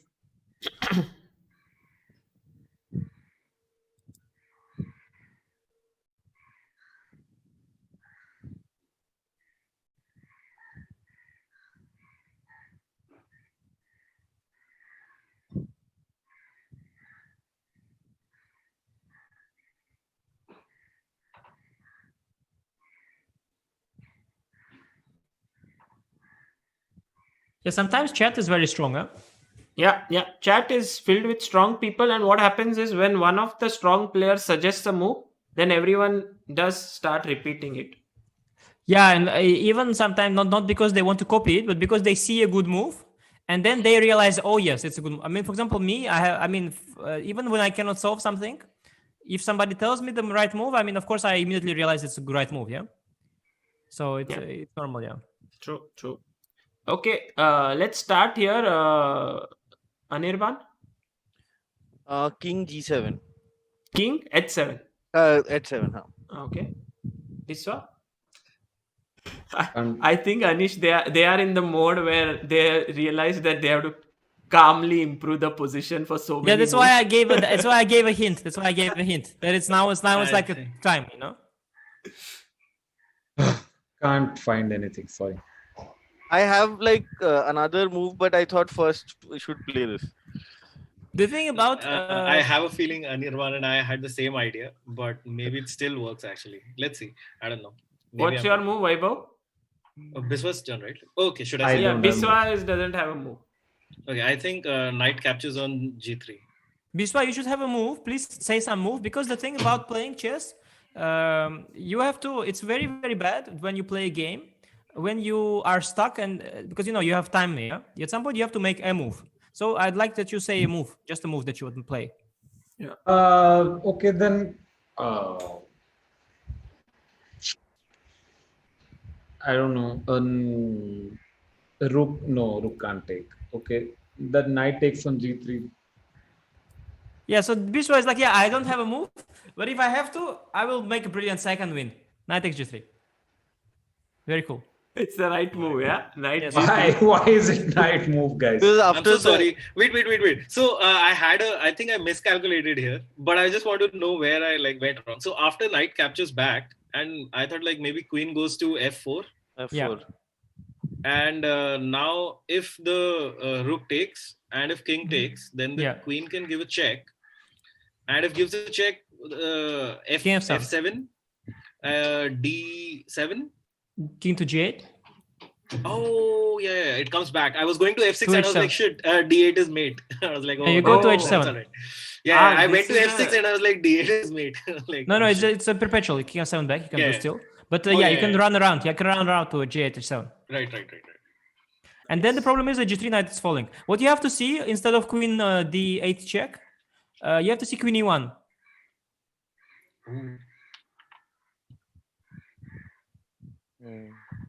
Guys, now 10 seconds. Rook takes knight, or queen saves knight, queen takes. Queen check. Yeah, Oh, queen and check is there.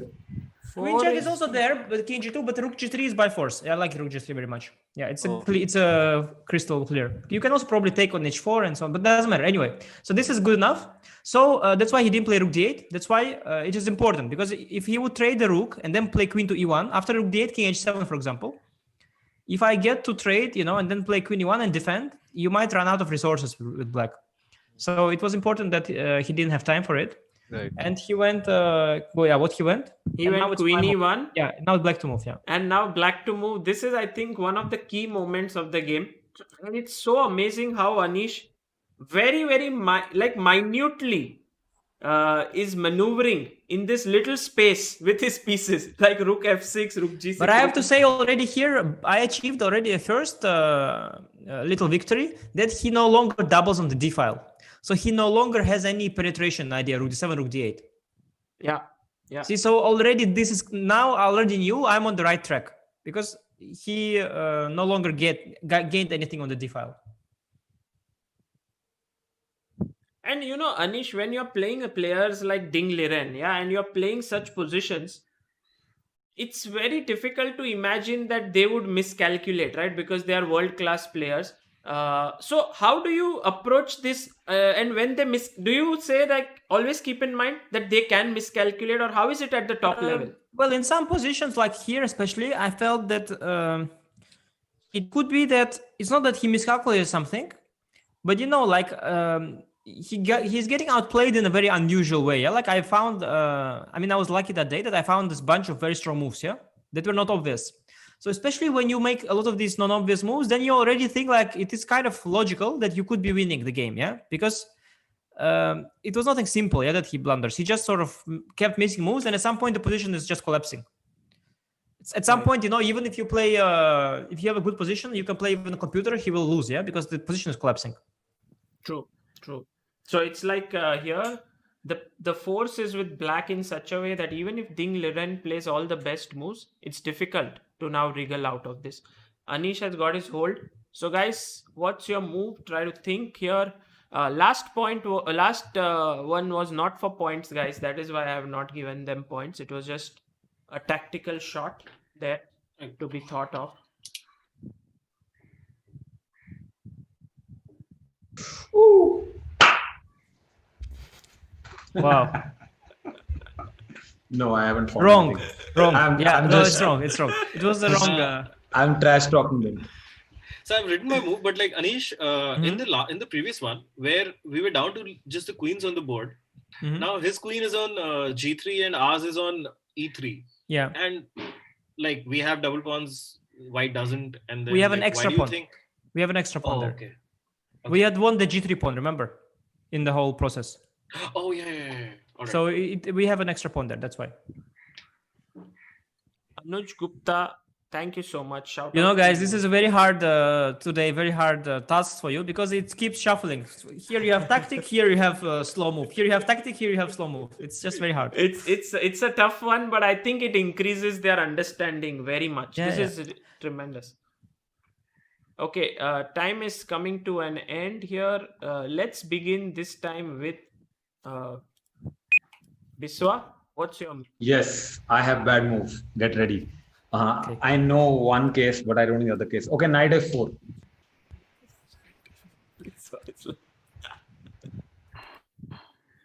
Okay. Anish, no expression. Poker face. Let's go to Vaibhav. Knight g3 captures. Knight g3. Okay. Anirban. Knight f6. Oh, all three of them made knight moves. And Anirban, what's your next move? I am not completely sure about the calculation, but I want to be able to give a check with the knight. And if I take with the pawn, you want to take my knight? Yeah, a knight or give a check. Queen f2, but then I think it just takes. No, then I take and king g1. And if you take on f1, it will be an end game, which is kind of equal. And let's say knight f6, I can play rook d. I can play king g2. King g2. Let's say, yeah. Especially now with the knight is on f6, the rook on g6, it is really pointless there. Yeah, it's completely pointless. You cannot even play g5 that Vaibhav wanted to play so long. And okay, there are like the rook on g6 only makes sense putting pressure on g3. So you need the knight on h5. So knight f6 definitely wrong. Knight g3, knight f4. Okay, these are concrete moves. So let's say knight g3. I take on g3. What's the follow-up? Again, like for the lack of a better move, but just like queen f4. Queen f4. But here, if I play king h3, let's say, how do you? Because now the rook will protect on e3. So rook g3, queen g3. There is just no resource here. No resources here for you. So instead of knight g3, if you play knight f4. So I feel like knight f4, maybe if he doesn't take, then the knight is, if he doesn't take, just moves the rook. Even now, that, yes, exactly. Even that. I mean, I can take, I'm sure I can take the knight. And then just king h1 or h3. But h1, let's say, yeah, I don't see the follow-up as well. Biswa, what was your plan if he took the knight? Any follow-up you had? Yeah, this not too much follow-up also, but yeah, this is the follow-up. I don't have any more. This is all I could find. But I think it's more like they were looking at some sacrifice, and is it like you guys got frustrated and you wanted to do something, or what was the thought process? Because you couldn't find a win, right? I kind of felt like I could not find anything like working at all. Yeah. Like, No, but there's nothing to do except the knight. look. The thing is, so let's say you play a game. If you don't find anything at all, then the result of that should be you should make I don't know, king h7, for example. The result should not be the knight sacrifice anyway, even if I see it doesn't work. You don't have to build. Don't have to burn bridges here. Okay, he doesn't have a threat. But I feel like knight f4 should work. I feel there's a feeling. I don't know. But I think takes. It doesn't. When the knight comes here, it saves everything, and rook can also move back. I mean, especially when you give up a knight for a pawn, feeling is not enough. Yeah, this is not a love story. Right. You need here to see a concrete follow-up, because giving up a full piece is really a big deal. Yeah. So actually, here what Anish did will be even more special for you guys, because you couldn't find what he had done. So the move that he played was the very, very nice little move, queen to e7. What? Wow. And he's getting ready for these sacrifices which you wanted to make, but putting his queen. Improving this all these things. Now it's kind of there. You see the queen actually improving somewhere. Yeah, Anish is actually improving. Yeah. I think it's actually improving. Yeah.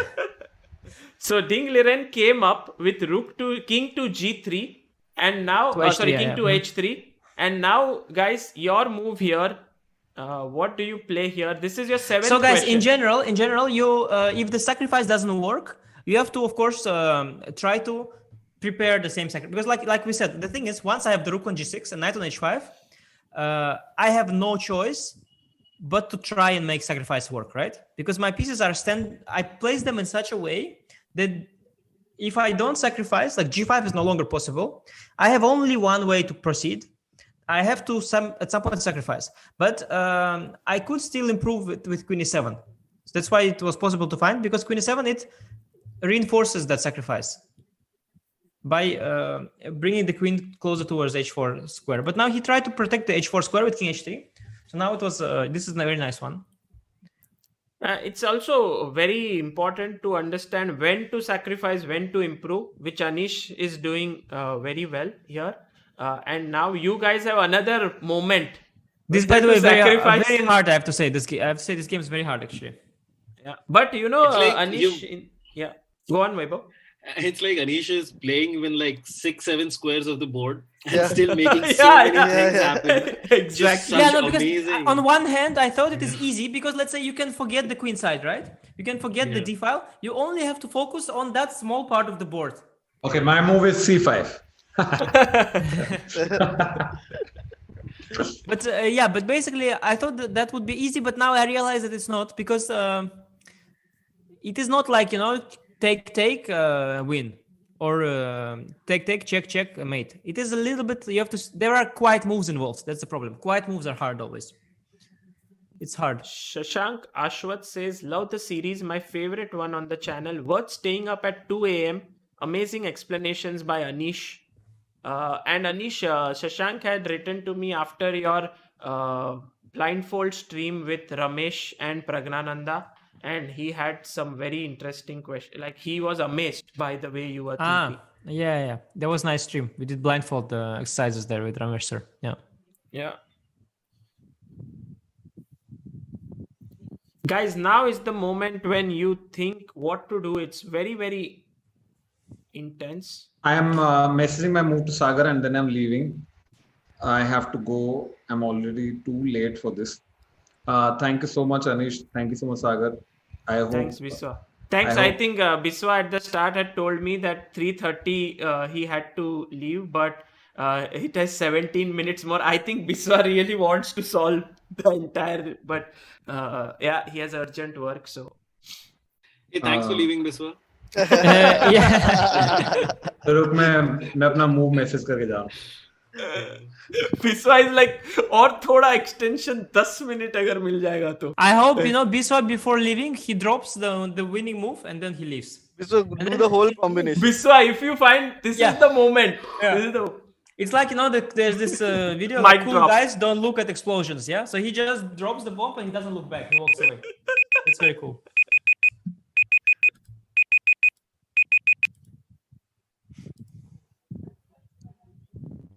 Biswa, I have not found the. Actually, if Biswa had found the move, he can also just go because then it's over for him. He's already top 10. He can just go and not waste time on this nonsense. This one is very hard, actually. Yeah, because also Ding Liren missed it. Yeah. Wow! Ding Liren missing a tactical shot, not easy. And how long must you have thought for this move, Anish, over here? No, but actually it came very fast. I sort of immediately saw it because. Bye. See you guys. Bye. Yeah. Oh, he messaged. Yeah. Okay. Not right. Okay, good to hear. Because even chat, I see chat. So the chat sees first few moves, but they don't see the point. And that's also what Ding Liren missed, I think, the point in the end. Nice. That is a good thing for the chat that they are thinking as well as Ding Liren, but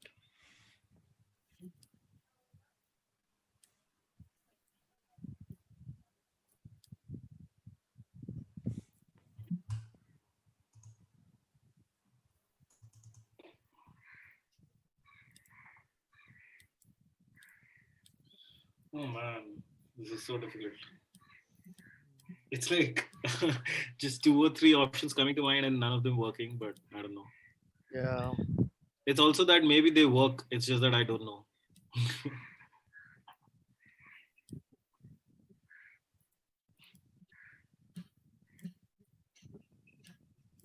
But you should see the directions. You don't have to see the combination to the end. That's too hard. But you should see the option. I would be happy if you see the option at least. So just tell me basically the options, and then we can get some points for that, I think.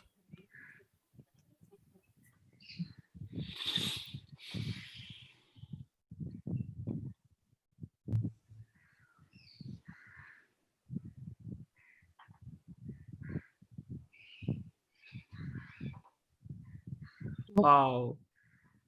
I think some people have found the move, Anish, but they are not able to sort of conclude it. Yeah, that's the Yeah, no, main I tell thing. you, they see the first moves. They don't see the follow up, and that's also what Dingley didn't see. But I don't think that Vaibhav and Anirban are now. They could find it from here, but I think it's good if they see the direction, right? That they see the patterns that can arise, and then we will see basically what. So in the chat, all those people who think they have found the move, try to go deeper, because it's not just about couple of moves, it goes much deeper than that. And Anish had seen it all, and he had outplayed his very strong rival in this tournament. In this game. Anirban, shall we try, or do you want some more time? Yeah, just a little more time. Can we take like a few more seconds, please? Sure. Let's take 1 minute on the clock. So Sure. because this is, I think, Anish, the critical moment of the game. Like, if you don't get it now, then you miss your bus. Or Yeah, not really. I mean, maybe white doesn't have too much to do. Like it could happen. No, but like as I said, the moment white left the d file with the queen, black can already sort of just wait and do nothing, kind of. And I don't think white has any massive follow-up. But at some point if you can win the game, we should win the game, yeah? It's not like, So if they would have said king h8 here, you would have given half a point. I mean, okay, I wouldn't give a half point, but it's better than knight f6, for example, which makes position worse. True. But like I also saw with Samay stream at some point, when he was fighting for his girlfriend reveal and all that. What is very important, especially in blitz, in all levels, when you are winning, it's one thing to be winning, but it's at some point it's better to already win it. Like the longer the game drags on, somehow the more chances are there that something will go wrong. True. So in general, if you have a shot that can finish the game, it's definitely good to do it. Definitely, there's no need to keep dragging out the advantage. Yeah. Okay, let's go. Okay, now, finally, I saw someone in chat who came up with the move. What's the name of that person? So there are a few. Abhimanyu repeated. So the first one who I read, let me see, Shavindra Singh says it. Shavindra, congratulations. Vaibhav, let's go with you. What's your move? Horrible. I think maybe rook f4. Okay, Anirban? Same. The thing is, all three of them got the square same. Biswa also sent me knight f4, gf4, rook f4, and he said, okay, that's my answer. No, but the knight f4, gf4, rook f4, there's not a threat. Just there is no resources to crack it. Yeah. I'll play queen f2 even more. I don't need. I can let you make one more move, but I play queen f2 to reinforce it a bit. And I don't see what is the follow up. Everything's protected. Your h6 pawn blocks the rook from rook h6. Do you think here there is this move? I just fell into it. Yeah. Okay. I mean, even this I play knight g3. I don't lose or something. But I mean, I fell into it. I don't have to play queen f2. I can play any move. No, knight h2 is a move. There is not a threat actually. True. Basically, you have the pawn on h6 and you don't have rook h6 move. So knight f4 is just not doing it. There's just not enough. Rook f4. Okay, let's think about rook f4. Let's say I go gf4. I win the rook. So you go what? Knight takes or Pawn? Yeah, pawn? If pawn rook e2.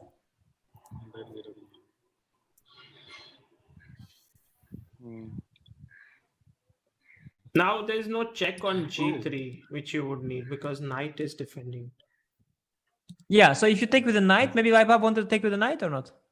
Yeah, I wanted to take with the knight, but then king just goes to h2 and then that's it.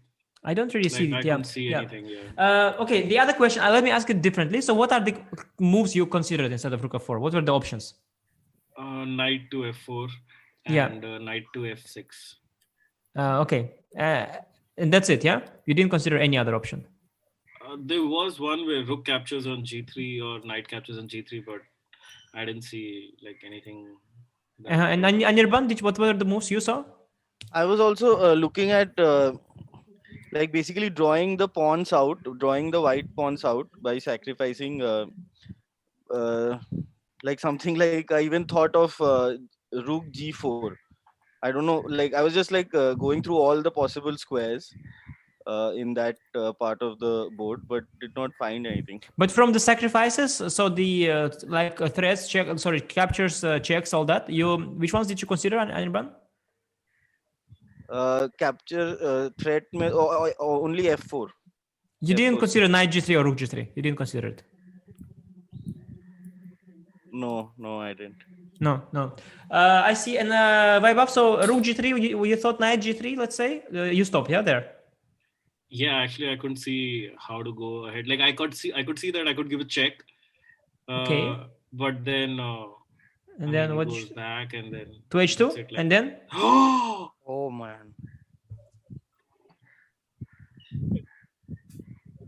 Oh. That is Vaibhav's look when he is eating a rasgulla. Oh man, this is wow. But how do you continue? What do you play? In my head, I still did not. I mean, queen captures on g4, right? On h4.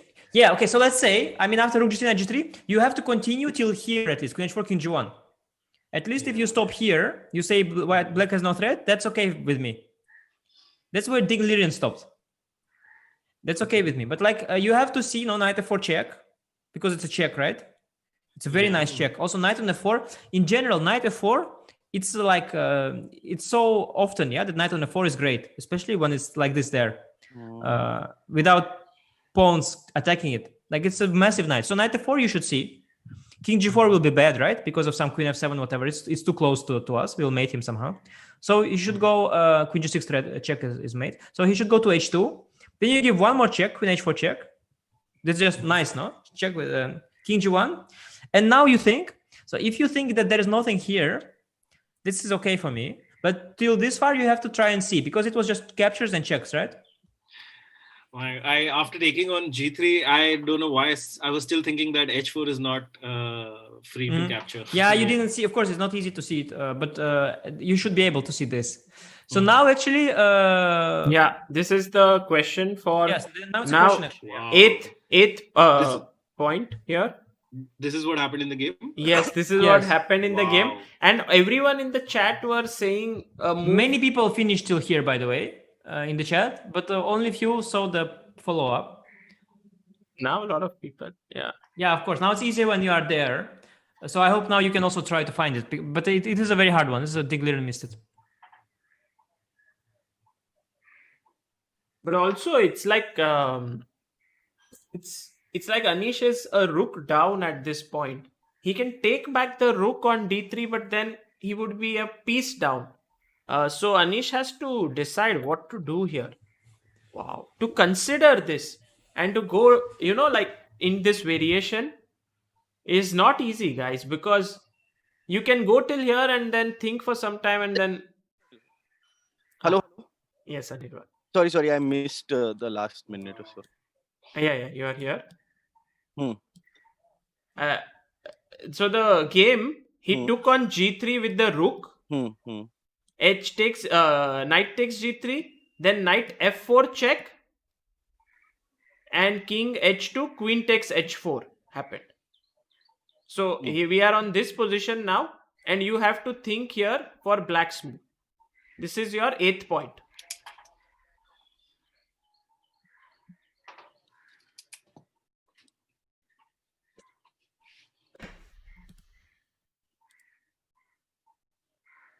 Sagar, I read now online. It says the Queen's Gambit, this series, sparks surge in search for chess sets. eBay revealed there was a 273% increase in the 10 days following the Netflix show's release. I think it's because you bought all the chessboards for for Grandmaster Chess, no? They think it's because of Netflix show.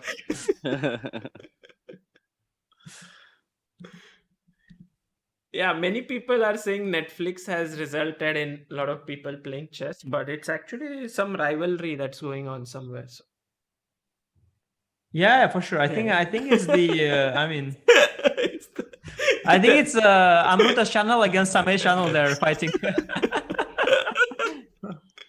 Also, They had I mean, some beautiful boards in the series though. Like especially in the parts where they play in Russia, amazing boards, and they showed it so nicely, like how Russian people celebrate chess. Like there's people playing right in the morning, just on the street, everywhere.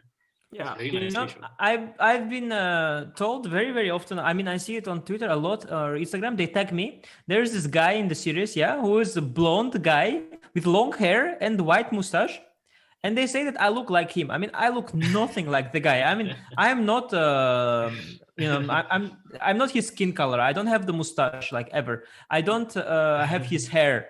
I don't wear leather jackets. I mean, I look nothing like the guy, but somehow so many people say that I look like him. It's insane. Oh, I know what they mean. I don't think you look like him. There is I think they really are trying very hard to make you look Dutch. But that's possible. That's possible. But like, I mean, there is, there is something there, but definitely not the looks. Yeah, it's very weird. Yeah.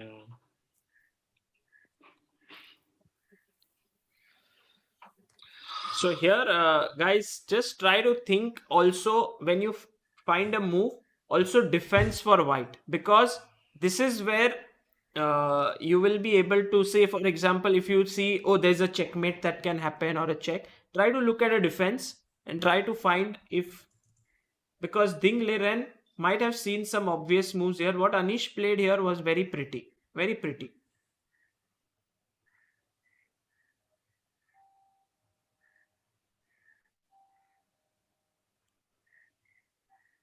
Also, the people who are writing the answer, they are not sure. They are saying like, is it too slow? Is it too slow? Something like this. Yeah, this is true. Even though the entire game is about assessing whether you're... Yeah, it's too complicated, Sagar. But I saw though yesterday you were doing this to Biswa, some tile games.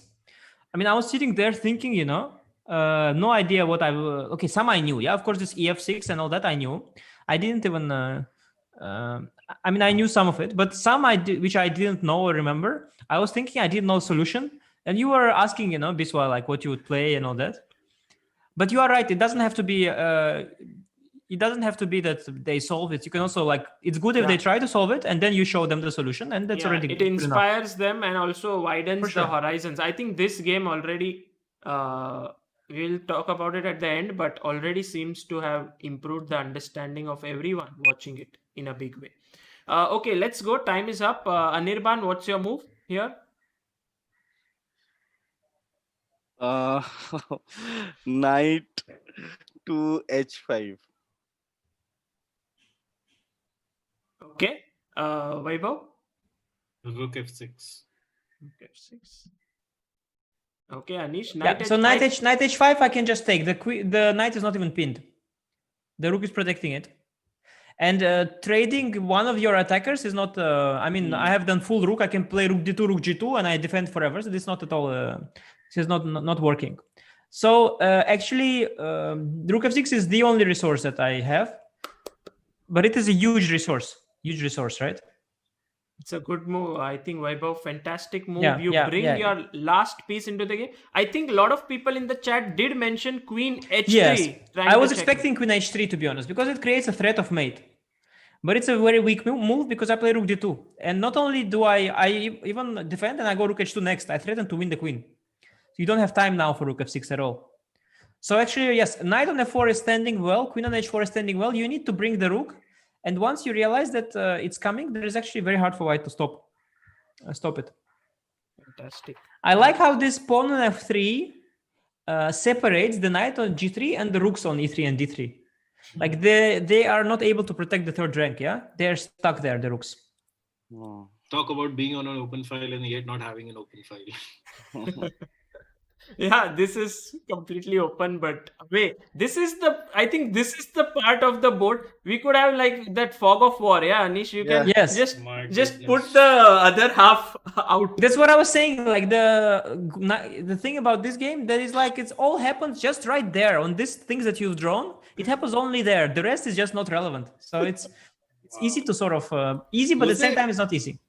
Was there any way during the game you were considering any moves on the queen side at all? Like no, there's no point. No, I mean it's no point. I was thinking only knight g3, knight f4, rook g3, rook f4, all this stuff. I must say that king h3, it was to me very obvious, like very tempting to take rook g3, knight f4, queen h4. And like it's so tempting to do it because you take with check and take, and then also rook f6, it came very natural. So it was not very hard to find it. I was thinking in the game he played rook d8, but I was thinking rook d2, you come here and then rook g2. Does this defense work? He do it after check anyway. Okay, he did it. So what was the point of actually putting your king on h7? I mean, doesn't it help you? Yeah, no, there is one line. There was one line, Sagar. Let me try and remember, okay?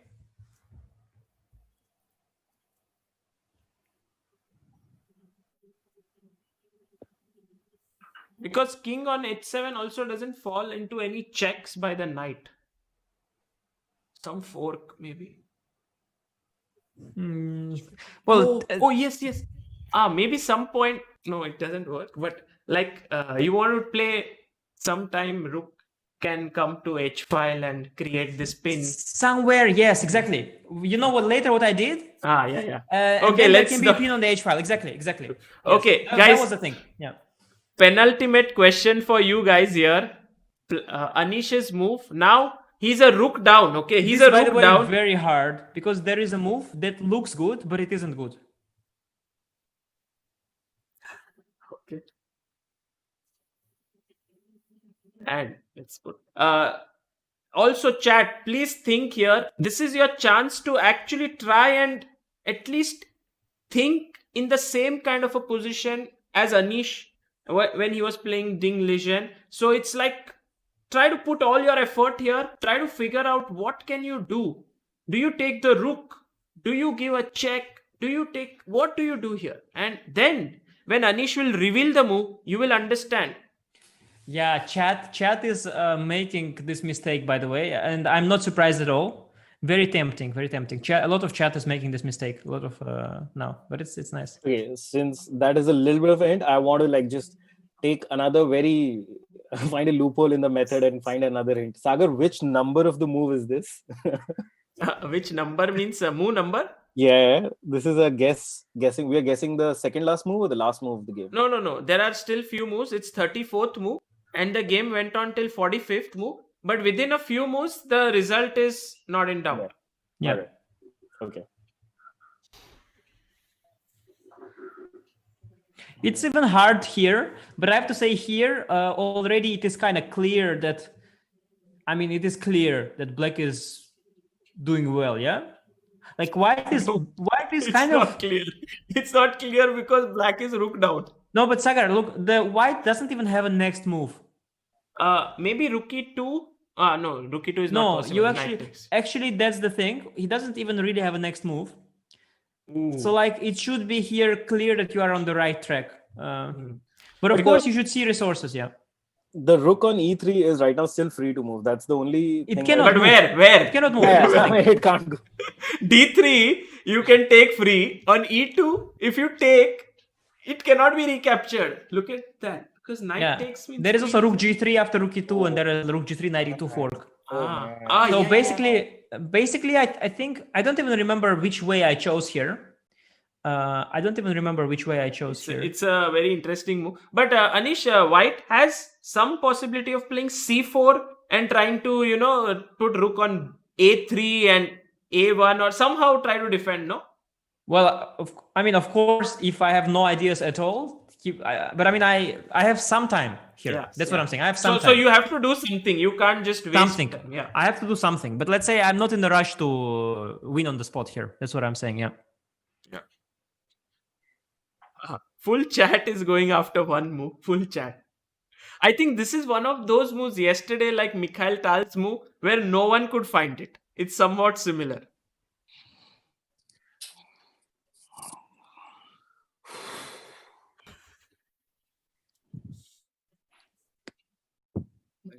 This game is epic.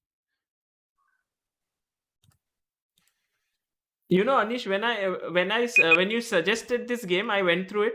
I was like, yeah, it's interesting. But now that we are thinking at real time, it's amazing. The game is too good. Yeah, it actually was. I mean, you know, I'm not the one to say it, but, Yeah, but you no, know, I let's mean, be you- real. you- Let's if be you- real. It was epic game. If you think about it as a third person, you would have loved this game if someone else played it. If you think about it as a first person, you also like it. Don't worry. But No, I mean also, especially like we know what I have to say that people, they really cherish wins against strong opponents. Let's say if you win such game against a much weaker opponent, Yeah. you don't enjoy it as much as if you beat an opponent who is who is just the world top. Yes. So I was very happy with this game for sure. No, I mean, I True. think it was one of my best games. I think Very much Anish so. may have played many brilliant games, but to play it against Ding it makes it even more special. Yeah. For sure, no, for sure. It was definitely one of my highlights so far. Yeah, I'm very happy with this game for sure. Okay, let's try now, Vaibhav. It was very important though, Sagar, not to wake up at 8 in the morning and go to the opening ceremony. Otherwise, you cannot play like this. But this was third game, right? Not the first one. It's true. This is It's third. true. Yeah. Okay, Vaibhav, let's go for it. Oh man, I have no move. Absolutely no move. I can feel for you, because if I it was in this situation, I might also have. Like, it's not like I don't have moves. I feel like I don't have squares. Like, I can't believe that you're finding moves in this. This is just amazing. And also, hint is that he's still playing in that zone only. Yeah, he's not going out from there. I wanted to go, like, the only thing, like, maybe if I was in time pressure or whatever, if I had to move a piece, I'll probably go rook to g5. Yeah, rook g5 is a literally nothing move. Yeah, I think it doesn't Wait create any threat. Wait for the opponent to make a move, because and he will play c4 like Sagar said, so he has a waiting move. So rook g5 is it doesn't ruin anything. It's not a bad move, but it doesn't help you in any way. I mean, maybe here you are still winning because you can still do what I did with one move delay, but it's not the move. It doesn't improve your position. Anirban? I also thought g5 without a plan. Okay. Yeah. So you have to. Okay, first of all, what were other options that you saw, Vaibhav, for example? I saw. I mean, if knight goes to h3, the king just goes to f1, and then now there is no knight checks that I will be getting. No, it's pointless. This pointless. So knight h3 is not good. Capturing on h5, rook captures, and then. h5 or g2? With the rook. First I capture... rook g3, you mean? Yeah, rook g3. No, it doesn't work. Rook g3. Yeah, it doesn't work again. No. I was thinking like maybe there is some way... the only thing that I was thinking about is that if there is some way that the knight jumps to e2 with check and I can get some tempo out of somewhere, that might be it, but I just couldn't figure out how. Because he protects it with e3 rook as well. That's why it's not possible. That's what... And Anirban, what did you consider as well? Yeah, both knight to h3 and knight to g2. So knight g2, by the way, did you consider knight g2? And then after king g2, did you stop there? Then check with rook. Then he takes, so that's... Oh, yeah, that's gone. Yeah. So you stop here, I guess, after knight g2, king g2. Yeah, and did you think anyone's thought of queen h3, for example? Because I thought queen h3 to me was first move that came to mind. This has been going on in the chat for everybody says queen h3. It's actually I almost fell for it, and it's actually decent, I guess. It's not so bad. I would expect that you would find queen h3 because queen h3 actually creates a threat. Queen takes g2 is a threat. Yeah, and now also you cannot do this because after rook takes g3. Or rook g3 also very pretty. Rook g3 even prettier. Oh. And then knight e2. Oh, the same. Now, Vaibhav, your idea works. The one which you are trying. Yeah, it's in the air. It's in the air. Exactly. No, but this is in the air, of course. But queen h3. I mean, if queen f2, you go knight g2, queen g2, rook g3. Now you force him to take with the queen because queen is on h3, so you can take on g3. After queen h3, the problem is though he plays rook g2 to h2. Now, if the queen was on h4, after take rook g3, king h1. I have queen to g5. Now my queen is stuck.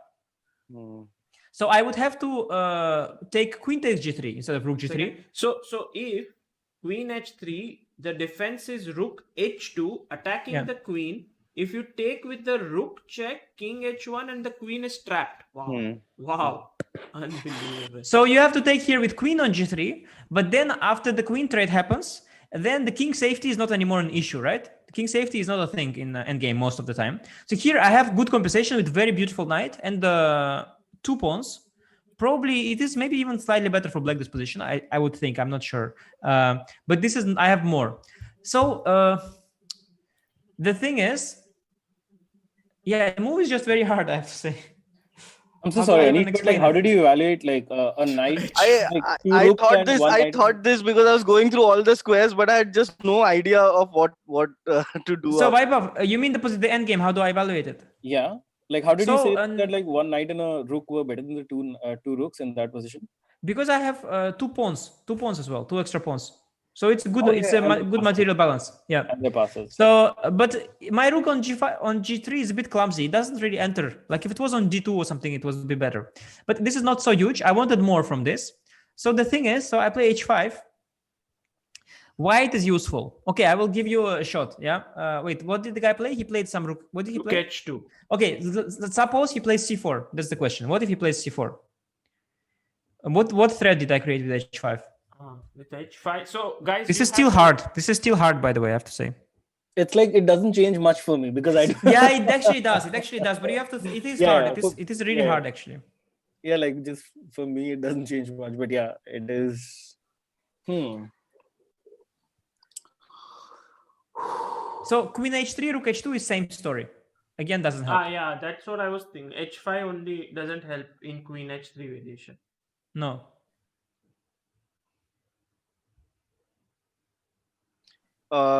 Ooh. Then the rook goes to h6 and then g5. It doesn't help. Rook, if you remove the rook from g file, he goes rook h2, kicks me out. Maybe queen comes to g5 and then we start pushing h4. This is interesting. Let me think. But queen g5, maybe rook h2? Oh, no. Maybe Yes. Rook h2, h4. Sagar, rook h2, h4, king h1. That's where the guy wanted to put the king. Yes. On And the now, h7. Now, if You the see? king was here, then wow. So Ding actually Yeah. thought No, he was trying. Yeah. amazing. But he realized later that there is it is actually really hard stuff. That there is another thing but queen g5. So can you go back to before queen g5?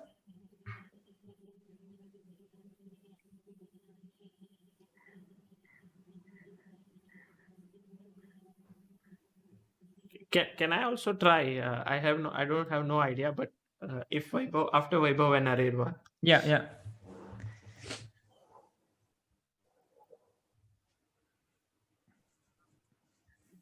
I can give one move maybe if you don't have any idea what's. I'm so sorry, but like in the previous one where we explored that queen comes to g5 and the rook was an h2, king h1. Yeah. So we were threatening that the pawn is lost, right? Like on the h file. No, king h. Yeah. Yes. King h1. Yeah. But we still win the piece back, right? Like we take. Yeah, but I mean, you gain back the knight for, but you have more. No, this endgame, let's say white has the rook for a knight and the pawn. Oh. Or you could even have 2 pawns. You could even have h5 pawn. But I have more than this. This is just unclear balance, more or less equal balance. Maybe black is a little bit better because of the good knight. But there is a direct here. There is a direct win actually, like immediate win.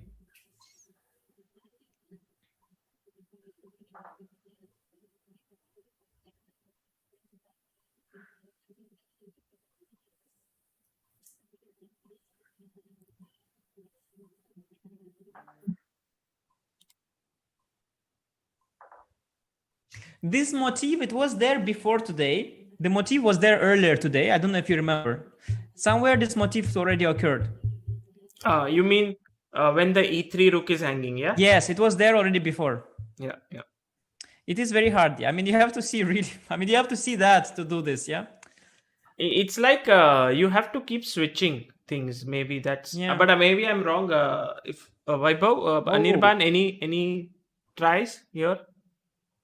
Yeah, I mean, you just mentioned something which slightly hints it, I guess. Like rook on e3 is hanging. Yeah. How do you do it? So like knight captures on g2, and Mm-hmm. if the king captures, then queen to f4. And Yes. Now look, the thing is, now compared to previous position with pawn h6, you threaten h4, right? Oh, wow. You see, that's why pawn on h5 is there.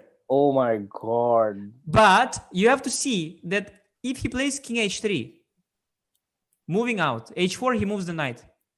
You have to see here, which is maybe what he missed also, that now I have rook g3, queen g3, queen a3. This we saw, remember, somewhere earlier. Yeah. Sorry.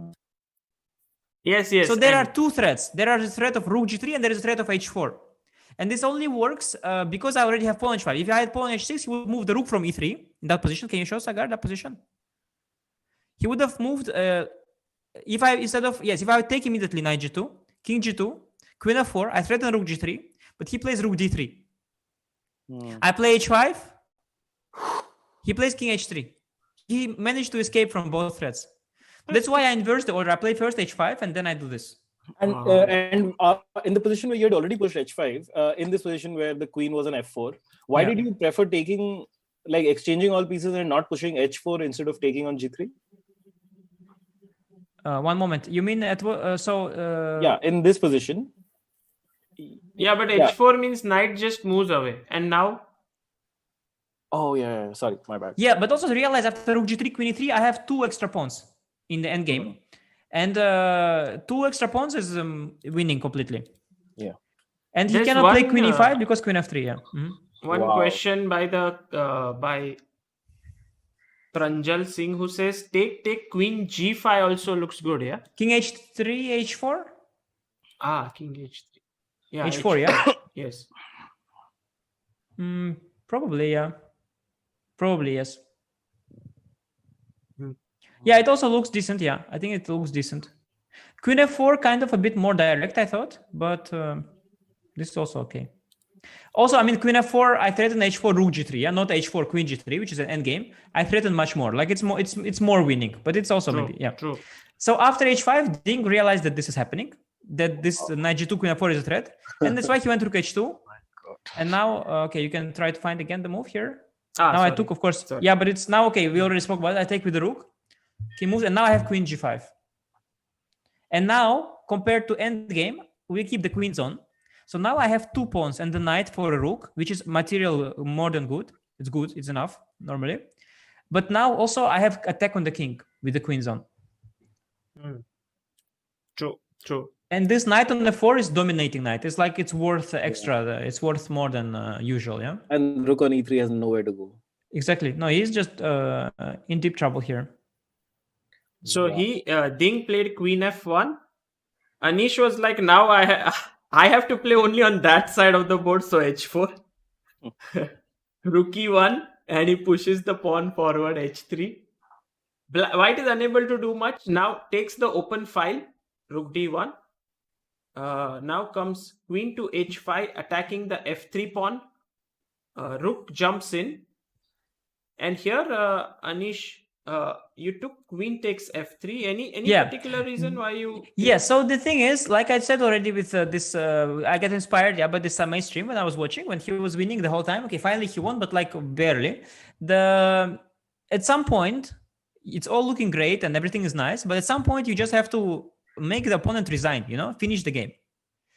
And so when I trade queens, I enter in the end game, and then I just calculated that I just win simply. So it's not the most beautiful way to win because, okay, you want maybe to win with some checkmate, but I just, okay, so let's say he played King G1 or not? Or some other move? H-D2. I think yes. Rook H-D2, yeah. Yes, and here... now it's the last question. Yes, this is important. I saw here the point, and that was important, and that's why I went for it. Guys, now, if you... And actually this, Anish, to tell you the truth, this has been the recurring theme of the game. Like right from I don't want to reveal it, but the move that you play is such a recurring theme in this entire game that if you guys find it, it would be very nice. Not the move or the pattern, but the theme.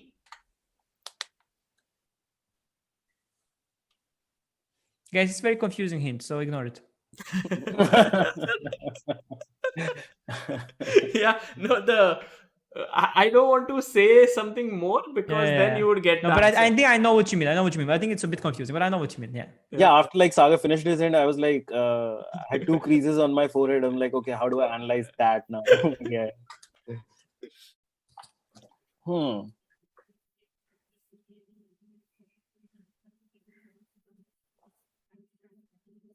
Guys, this is the final point, and this has been one of the lowest scoring games in Grandmaster Chess, because not because the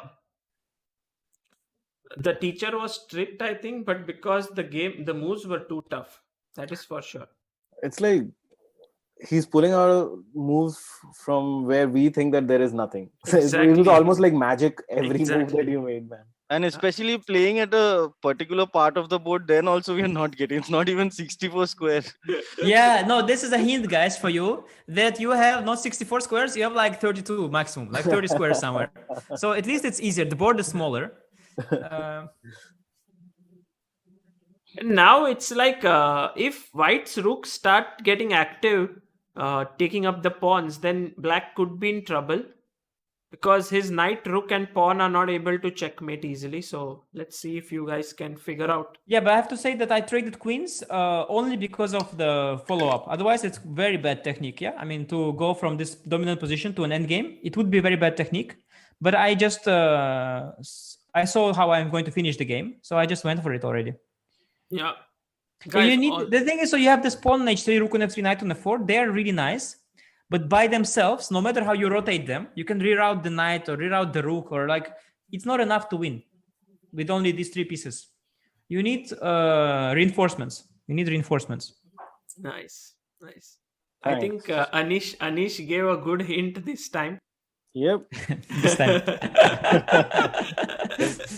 The best hint giver in this series was Sopiko. She would give hints where instantly during Sopiko's session, if we look at it, Vaibhav scored 8 points out of 10. So he was like getting those hints. No, but I must say that I'm not really being helpful today. No, and I think it's still nice to see the game, but in terms of the puzzles, it is way too hard here. I have to say it's way too hard. It's just too many quiet moves, and the tactics are too deep.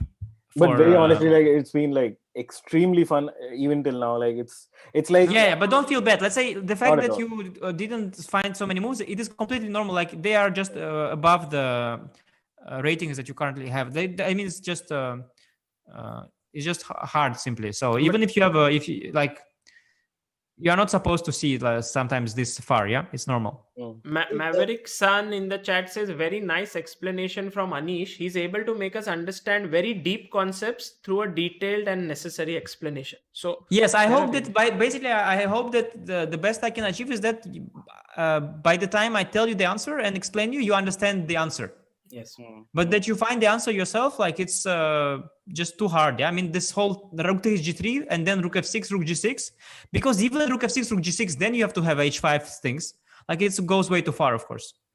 It's way too far. Yeah. One of the other things is that like I mean it was astonishing how you just exchange queens and knowing that one knight and one rook is going to be better with 2 pawns also, and that's something that like it doesn't come by default. I didn't do it before, where he had the pawn on f3, but now that I remove the f3 pawn, I have what I need to have. No blockades for the passers, right? Exactly. Yeah. Vaibhav, what's your move? King g6, king h6, sorry. And Anirban? Yeah, king reinforcing.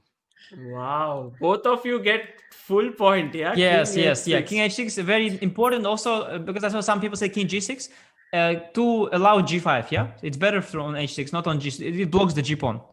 On h6, it allows g5 to come. Can I ask something though? Like, so when I'm thinking that I go king h6, I also think that because the opponent has 2 rooks, and I'm going to push my pawns, so there is complete access for white to come from the lower side of the board, from the Yeah, that played the role. So look, now there are 2 things. So one way for white is to try and create counterplay. Rook takes c7.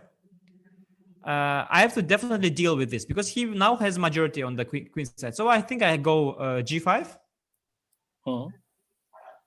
Maybe rook d8. Sagar, he didn't play rook c7, right? No, he played in the game rook d8. No, okay, but let's say rook c7. So I go g5. So how do you want to defend with white? Defend. I don't know. Like I think I'll probably go rook d8 first. But maybe I'm not in time. No. I think so. There are a few things here. Let me think a little bit. So there are two. I don't want to spoil it. Okay, Sagar, can you show rook d8? Last final question. How in the game? The game, yeah. Yeah, he had the same idea, rook d8, and now I think now black to move. Oh, it's another question, or I think the final question. Yes, let me check just briefly. yeah. I'll check the game. I forgot what's. Yes, final question now, and that will be it. If he took my pawn on c7, I played g5. He took my pawn on b7. I would have gone g4 and g3. Yeah, but you rightly pointed out. That if I focus on g5 and g4, and he gets the rooks behind, there could be some sort of perpetual check ideas, or some check, or even sometimes some mating patterns and stuff. So it's important not to fall for it. But I don't have any rush also pushing the g pawn. That's important. I don't have a rush. As long as he doesn't run his own pawns on the queen side, I don't have any rush. The only rush is there if he has counterplay. Yeah, I was just saying, like, king also can't come to f5. So he can just keep on giving checks, and you can at some point pick up, if the pawn even reaches g4, it's still vulnerable. So, and then very different. Okay, yeah. Okay. But this final move was very, very good, I think. Very important, I think. If you don't find this, then though it is clear that it's something will be there, because already he abandoned counterplay. He's 3 pawns for exchange, which is way too much. He's just losing already, quite clearly. But now this is just a very technical finish. Yeah. It's the second idea behind king h6 is not only to push the g pawn, but actually some other ideas also there. I have a feeling the 2 hints do direct me that my move might be the right one. But Hey, what? Sorry. Anish, can you just tell me the hint again? I said basically the idea of king h6, the most direct idea was g5, g4, g3, push the g pawn. But there's also another idea behind the move.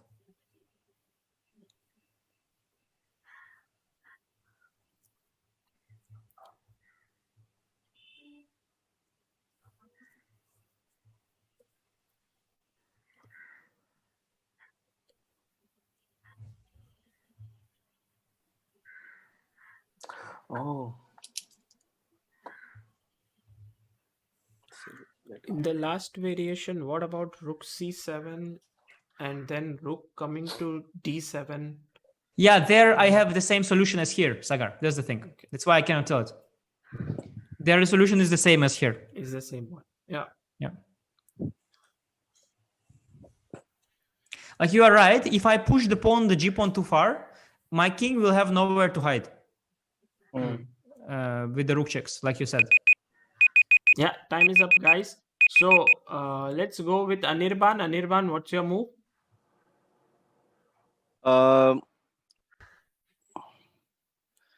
King.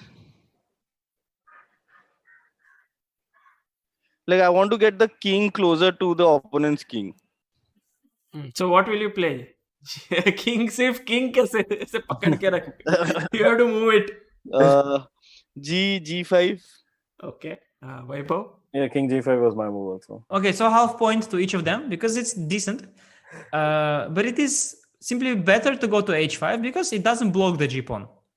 Oh. So you keep the option of king g4, keep the option of g5. There is no point to go to g5 and not to h5. So you get half point. I mean, king g5 also winning move, I think. I think black wins with margin now. And one last move I can show you. So the guy went... So here, instead of rook d8 in the game, if he would have taken on c7, g5, rook d7. Yeah, rook d7. I can play king h5. That's probably the easiest. And then get in here. And I just yes, rook f1, rook f2, king g3. I have I'll mate him there basically. I'll just checkmate him. My pawn on g5 is guarding my king. Yeah, nobody can check me from behind anymore. So and the last final move. So after king h5, he went in the game. He went rook h8 check, king g4, and rook d1. And he wants to give rook g1 check. His last try, because he cannot give check from the back because I have the g5 pawn. But from the front he can, and now there was just one move that just seals it, and he resigned. Maybe rook G. Oh, are we supposed to guess or? No, Yeah, you can guess. You I can mean, guess. you Yeah. can guess, but Maybe rook G3. Yeah, rook g3, it probably wins, but it's a bit slower. Maybe he'll trade the rook, then I have to take, then g5. I don't know if it's probably rook g3, rook g1, yeah. Yeah, okay, I'll take king g3. Maybe I'm still winning, but it's probably I'm still winning, but it's slow. Is it knight h5? Knight h5, I think wins. Rook g1, knight g3, right? Yeah. I think a little bit more elegant is knight e2, which I played. Then I even stop rook g1 altogether, and I want knight g3. Yeah, but knight h5 is winning, I think, as well. Yeah, so this is just very nice. And now I want to call rook f2, knight g3. Just nothing he can do. He cannot touch me from the front. He can touch me from the back. He's hopeless. Wow, look at this checkmate. So if let's imagine this move, g5, g5, and if it takes a pawn, now rook f2, f2. There's no way to stop this mate, I guess. There is checkmate coming. Yeah. So that's why I took on f3 with the queen, because I saw that I get king to h6, pawn to g5, and king up. So then for this conversion, it's easier to have no queens, so that my king is safe, right? Wow. With queens on, it's harder to do like this. So that's why I traded queens and converted this way. I think it's more direct. So when you traded queens, you saw like till approximately where? I saw king h6. I saw that rook takes c7, g5, rook d7. I have this king h5 that I hide there, and more or less here I stopped because it is clear to me that if he goes not rook d7, but he goes rook b7, like it's clear to me that my pawns are way faster than his counterplay. His counterplay is super slow. I guess like once you figured like the king has a square to hide and being protected by the pawn, then I guess like you might have just figured that. Yeah. There is actually some. I feel there is some margin here that black is winning with. Wow. Guys, the one thing that I personally felt in this entire game, and maybe this is what I wanted to say but didn't want to give a hint, is that if you look at it, Anish with this move rook a8 brought his rook into the game. Yeah. Then with rook f6 he brought his other rook into the game. He then put his queen nicely there. And also the final element of this entire struggle, like here, when it was looking like he didn't have enough resources, he got his pawn into the game. And then when it seemed like, okay, he got his final resource, king, into the game. So he's showing how every element is so important and should be used appropriately. It was tremendous. What are your thoughts, Anirban? Guys, I'll say, because when people receive Oscar, on stage, they usually give a speech, I will, when I receive Oscar, I will ask Sagar to give a speech for me. You know what? You can just get it written with him. I think maybe you should deliver it yourself. I mean, the praise of Sagar is just, too good. Thanks. But Anish, after winning this game, what was the feeling for you and also for Erwin? Because you both were alone in China and you had won such a nice game. Yeah, no, I was of course very, very happy. Very, very happy with this game. But we had the match to play. We had still 2 games to go. This was game 2. So, when you have in the middle of competition, you don't want to over celebrate. So we were very happy. Also with this game, I entered back to top 10 that time. I had a difficult period before, so this was the moment of comeback.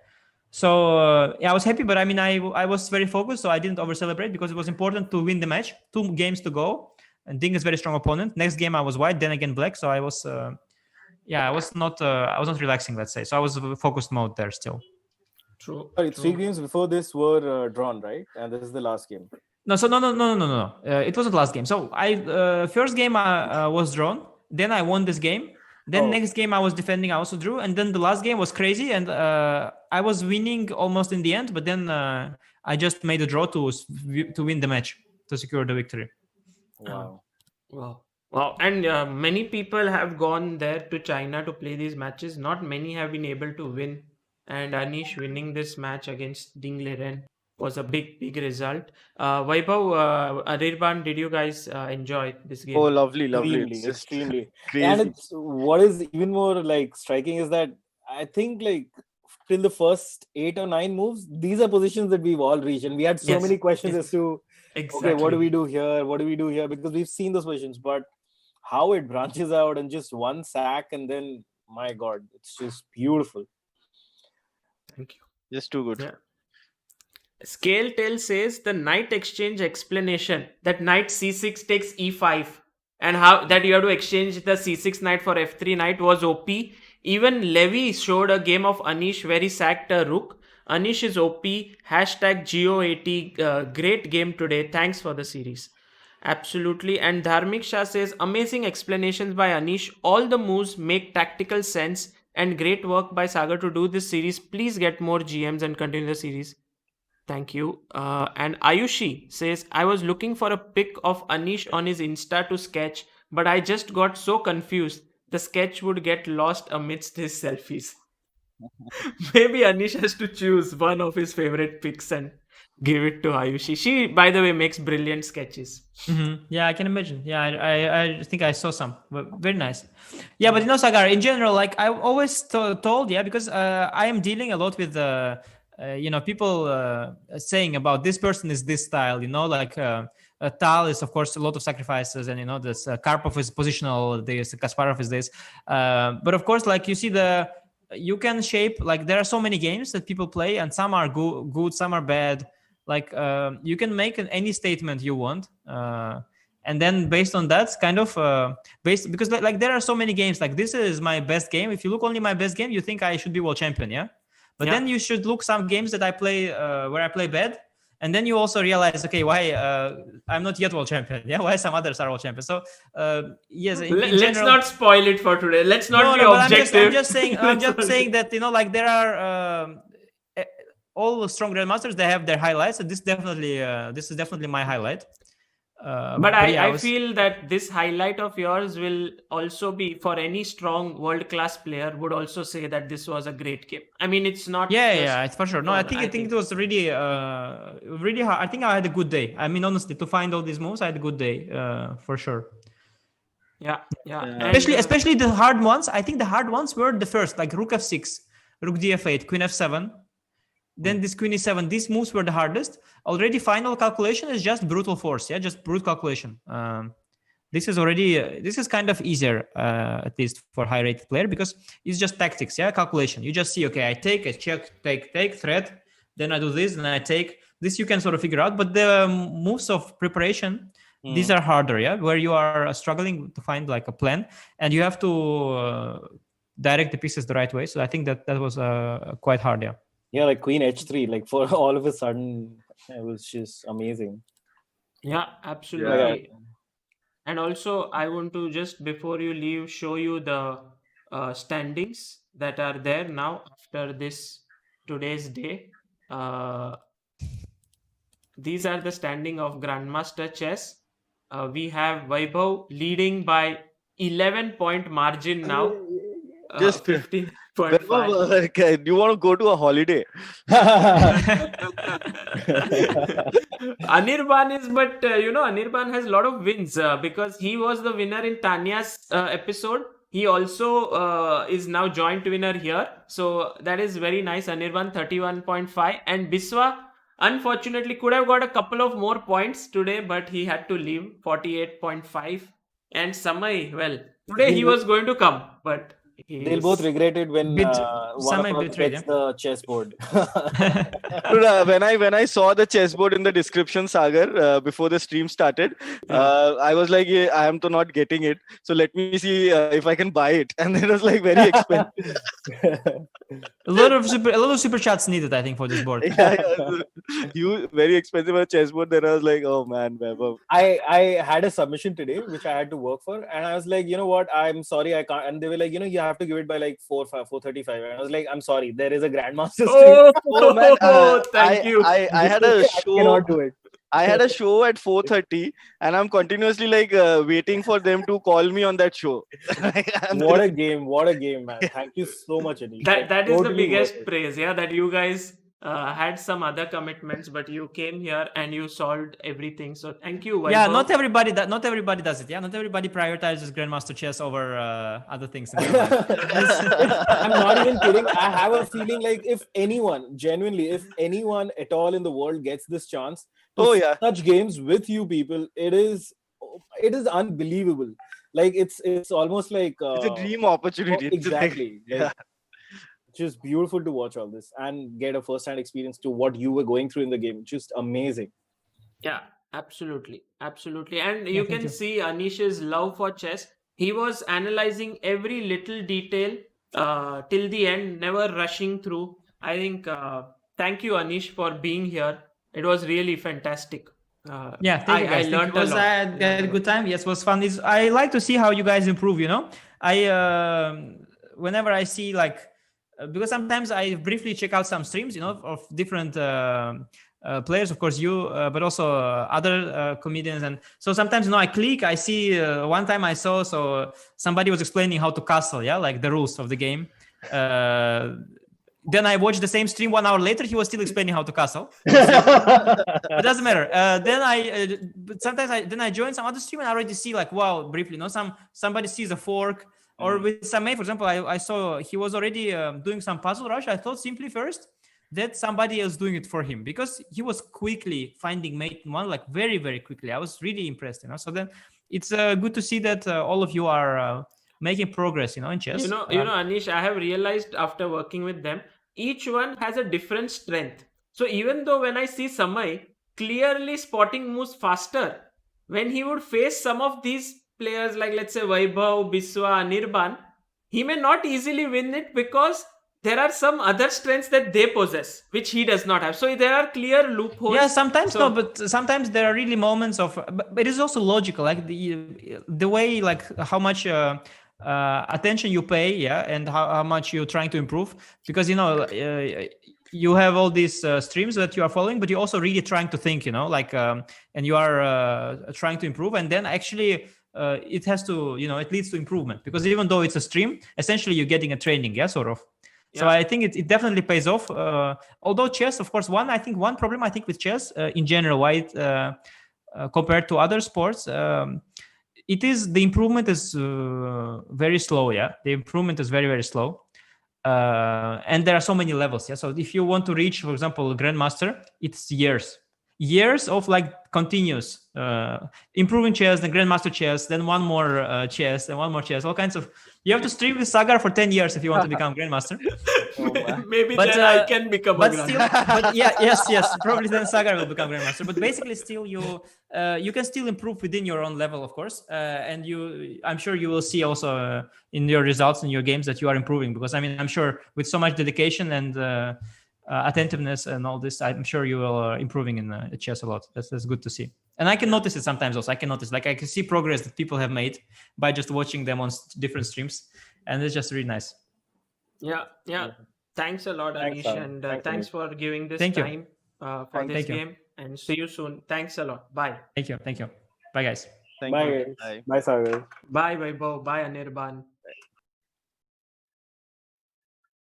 Guys, what a session that was. Yeah, like I would say clearly one of the most crazy games that I have seen. So much to learn from this game. Also from the way Anish was explaining. I can tell you that I learned a lot myself. I had all these questions about Italian game in my head about this bishop g5 move, and I quickly understood because of Anish's explanations. And then this exchange putting knight on it. Okay, this is understandable for me, but a5, this move stopping before, I would never understand why these GMs would play a5, and now you understand. And then this point I think was so important here to understand. When rook a8, you get your rook back into the game and you're fighting back, and then taking here with the knight. I even made this move yesterday, d takes e5, trying to analyze it, understand it with a computer, and the computer would say d takes e5 is also okay, knight takes e5 is also okay. But with Anish's clarity, you understand that taking with the knight is better because this knight is much better than this knight. And then you see this moment again over here where he plays rook f6, brings the rook, and I think the critical moment was queen e7 move.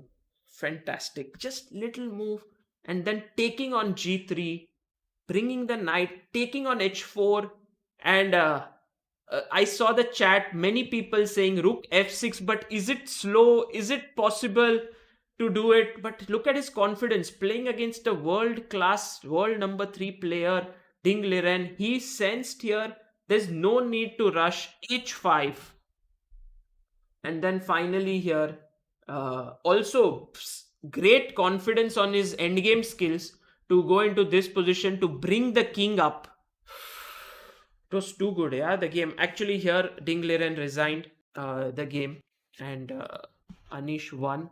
And thank you so much, chat. Everyone who tried hard to learn from this, to improve. I thank you all. Because of you guys wanting to improve, that motivates everyone here to do it. So I will thank all of you.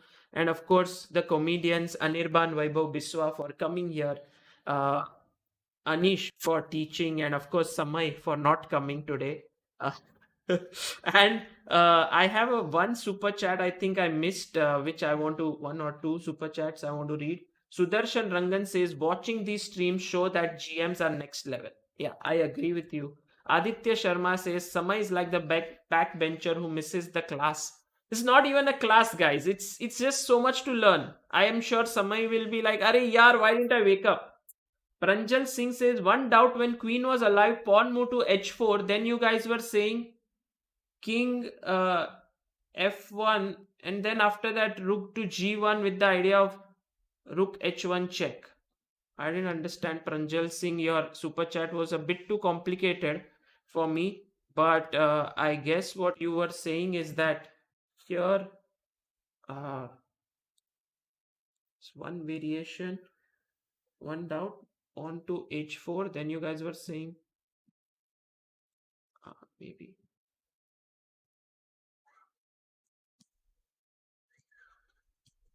maybe you were talking about this variation. Okay, here if rook knight takes g2, king takes g2, and queen f4, maybe something here, I'm not sure, but sorry for not understanding. I would love to solve your issue. If you can write it better on chessbaseindia@gmail.com and send it, that would be nice. And thank you all. Yeah, it was good stuff. Good stuff. As Anish would say, how did you like, guys? All those who are here still in the chat waiting, did you like the game? I missed some of the chats, but did you like this game? If you can, please someone start a series of teaching Hindi to Anish. Okay, Abhishek Jain, very interesting. Good stuff, many people. Sarovar says good stuff. Captain America, epic stuff. OP, yes. Ayush Khandelwal, yeah. Nilesh Shinde, amazing game. Good stuff. Sahil Singh, awesome. Abdul Kadir, good stuff. Best piece, good stuff, good stuff. Anish style, everyone says in Anish style, good stuff. Bhavya Sharma says probably the hardest moves by far. Yeah. Gizmo Girl says it was hard but good stuff. Yeah. Well, if you learn something sometimes above your level, it gives you an insight into where you have to move forward to. Maybe you won't get it now, but could come in handy after a few years. Epic stuff. Mayur Gondalekar, loved the game even though I joined pretty late. Followed the reason why it was good. Kabir Goel, good stuff, guys. Fantastic. I'm happy that all of you liked it so much. And hopefully, next episode will happen very soon, maybe in 2 to 3 days.